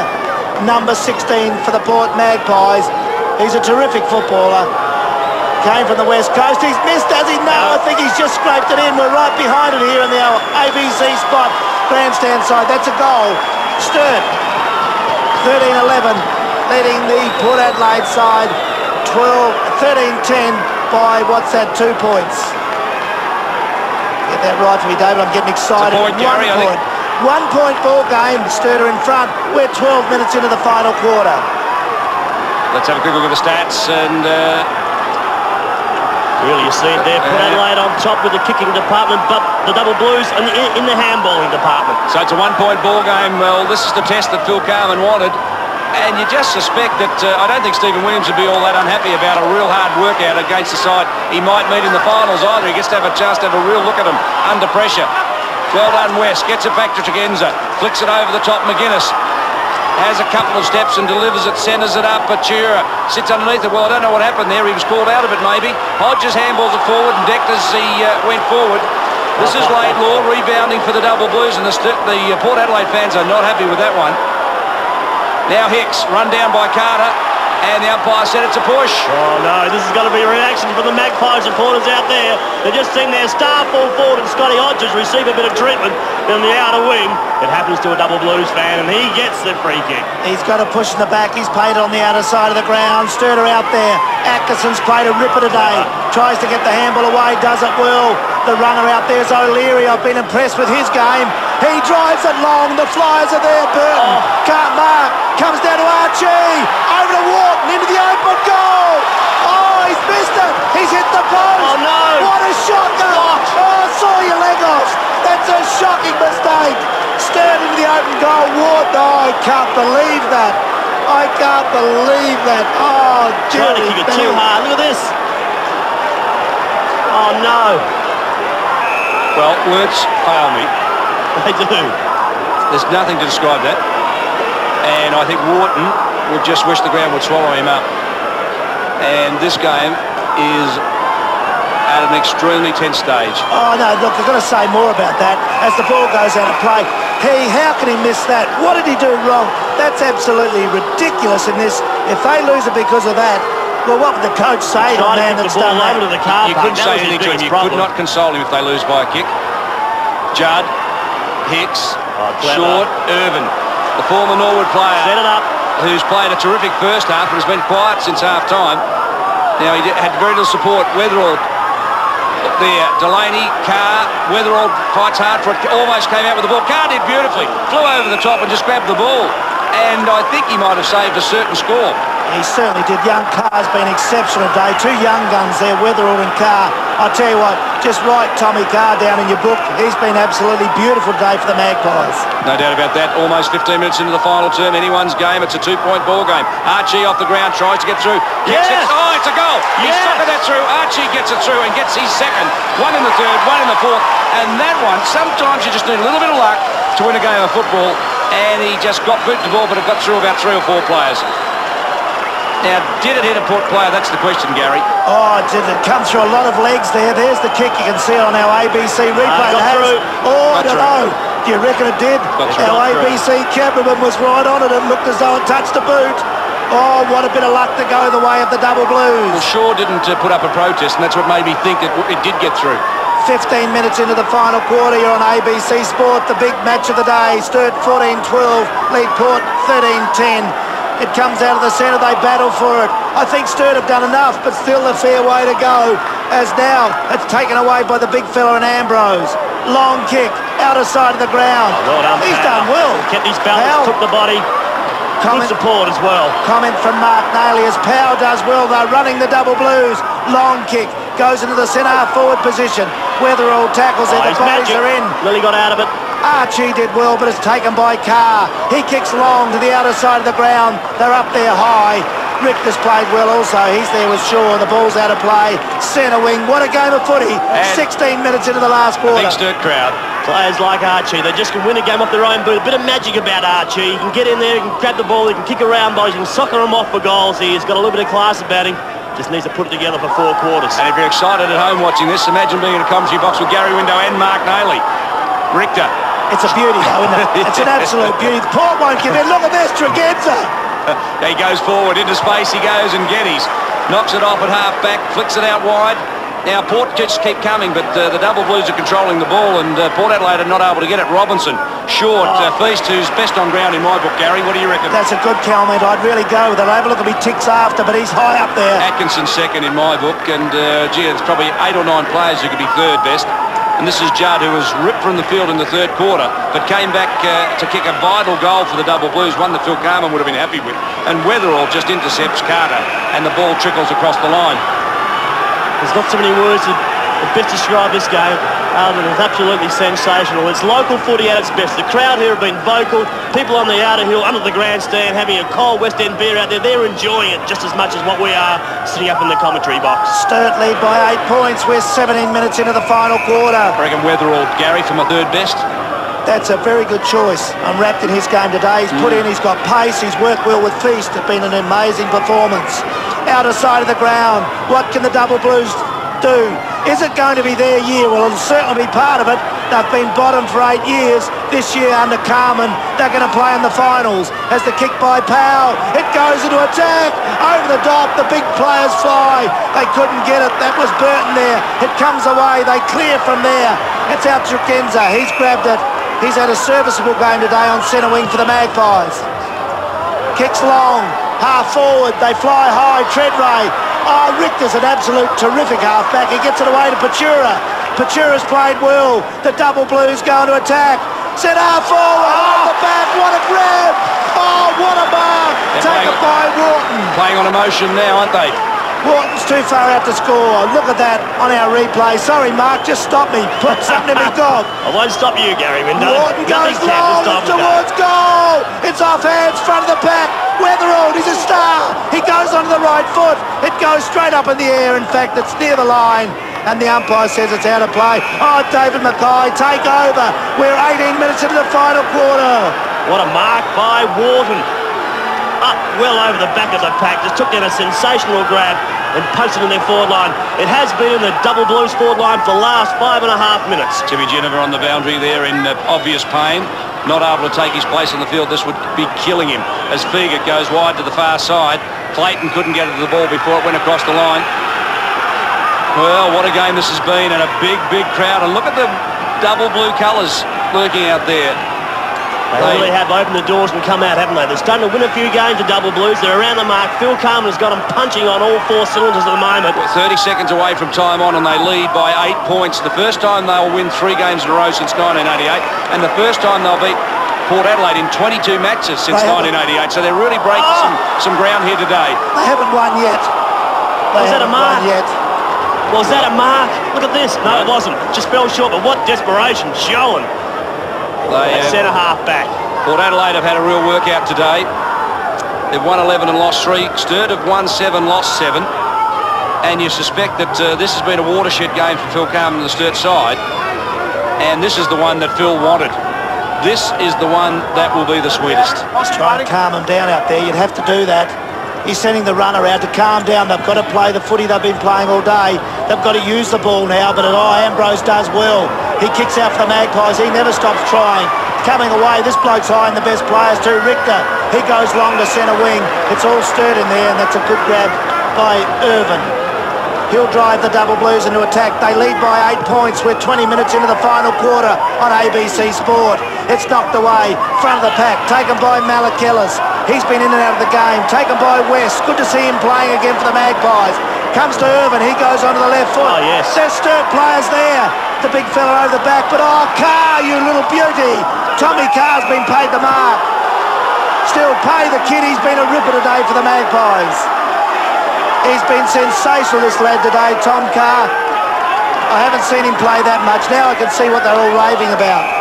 He's got it in the back pocket for the Magpies. It's good to see him respond as well, Gary, who's been dropped from the Port Power side. He's come back, and today he really has been high in the best players for the Magpies, if not their best players so far this afternoon.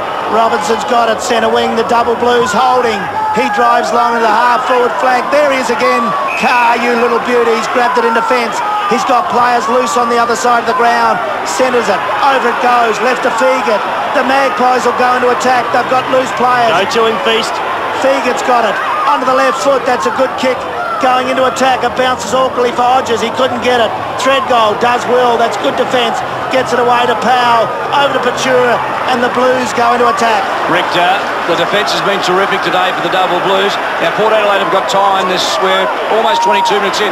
I suspect there's 3 minutes left in this match and they can kick 2 goals in that time. Feast goes forward. Archie, 2 bites at it. Polton was good enough just to affect the spoil, and taking it across the line, Michael Wharton just plays for a bit of time.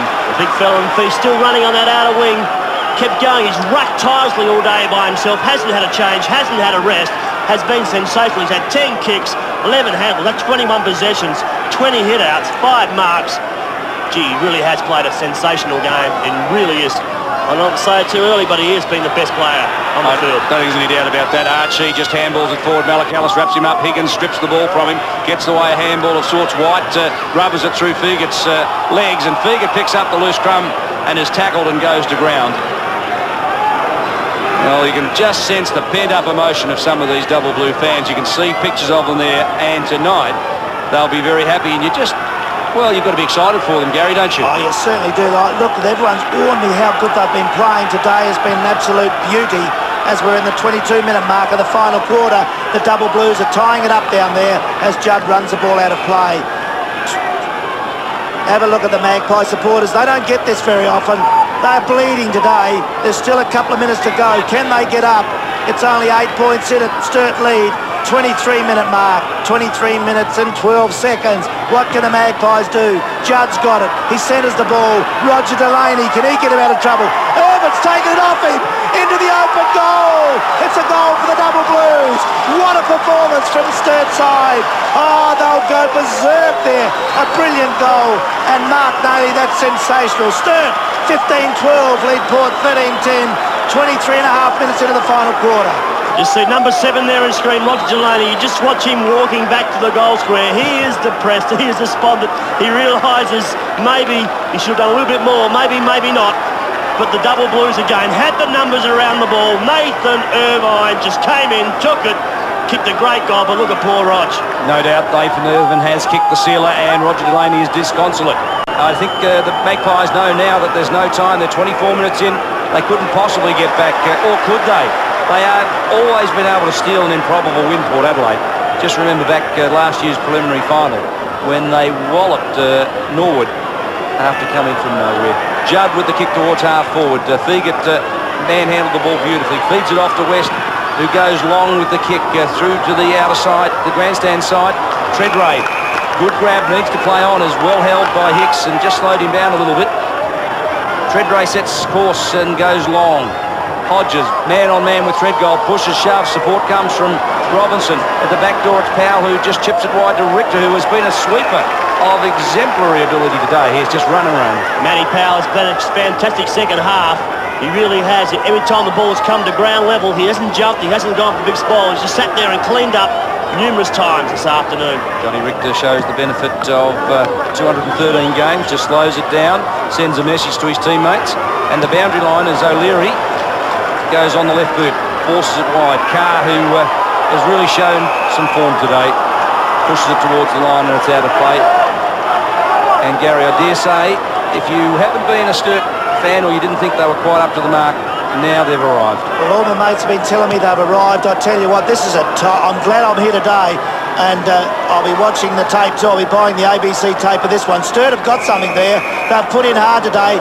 Early in the game, there was a lot of hard stuff, and we thought that Port were putting the pressure on in close. Sturt weathered that and have gone on with it. It's an interesting dimension, Gary, isn't it? Because we thought that maybe Port and Norwood, maybe Central, were the 3 that were going to take the flag. But now we know that North can beat Norwood, and we know that Sturt can beat Port, so we've got 5 real contenders for the flag. It augurs well for the SANFL finals, and this Richter gets onto it again, drives it long, Feast up from behind, couldn't mark that one.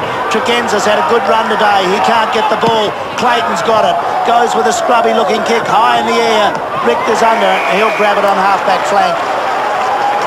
9 kicks for Richter in this quarter. That's absolutely amazing. With 26-minute mark of the final quarter, it's going to be a boil over here. The Sturt fans wouldn't say that. Sturt at 15-12, leading Port 13-10. They're doing as they like now. Powell, they get a spell of it. He drives long down to Feast. Big Ambrose up there, takes the grab and gets it over to Malakellis. He's off for the Magpies. Long, looking for Darren Smith. Patura from behind with that reach, stumps it away. Bad bounce, makes it awkward for all players out there. They try to get it, battling through. There's a pack of players there. And can't get it clear, there'll be a bounce down. Patura Gary's done a great job on Darren Smith after he opened up in magnificent style in the first quarter on Robinson, but Patura has shut him down. I said before the game that Patura mightn't better play centre-back, but with his reach and pace has been exceptional today. He's a great athlete. Well, celebrations tonight for the Double Blues. O'Leary over the top of the ball. Tregenza fights hard for it, and the siren's gone. The siren's gone. Look at Phil Carman. 3 in a row for the first time since '88.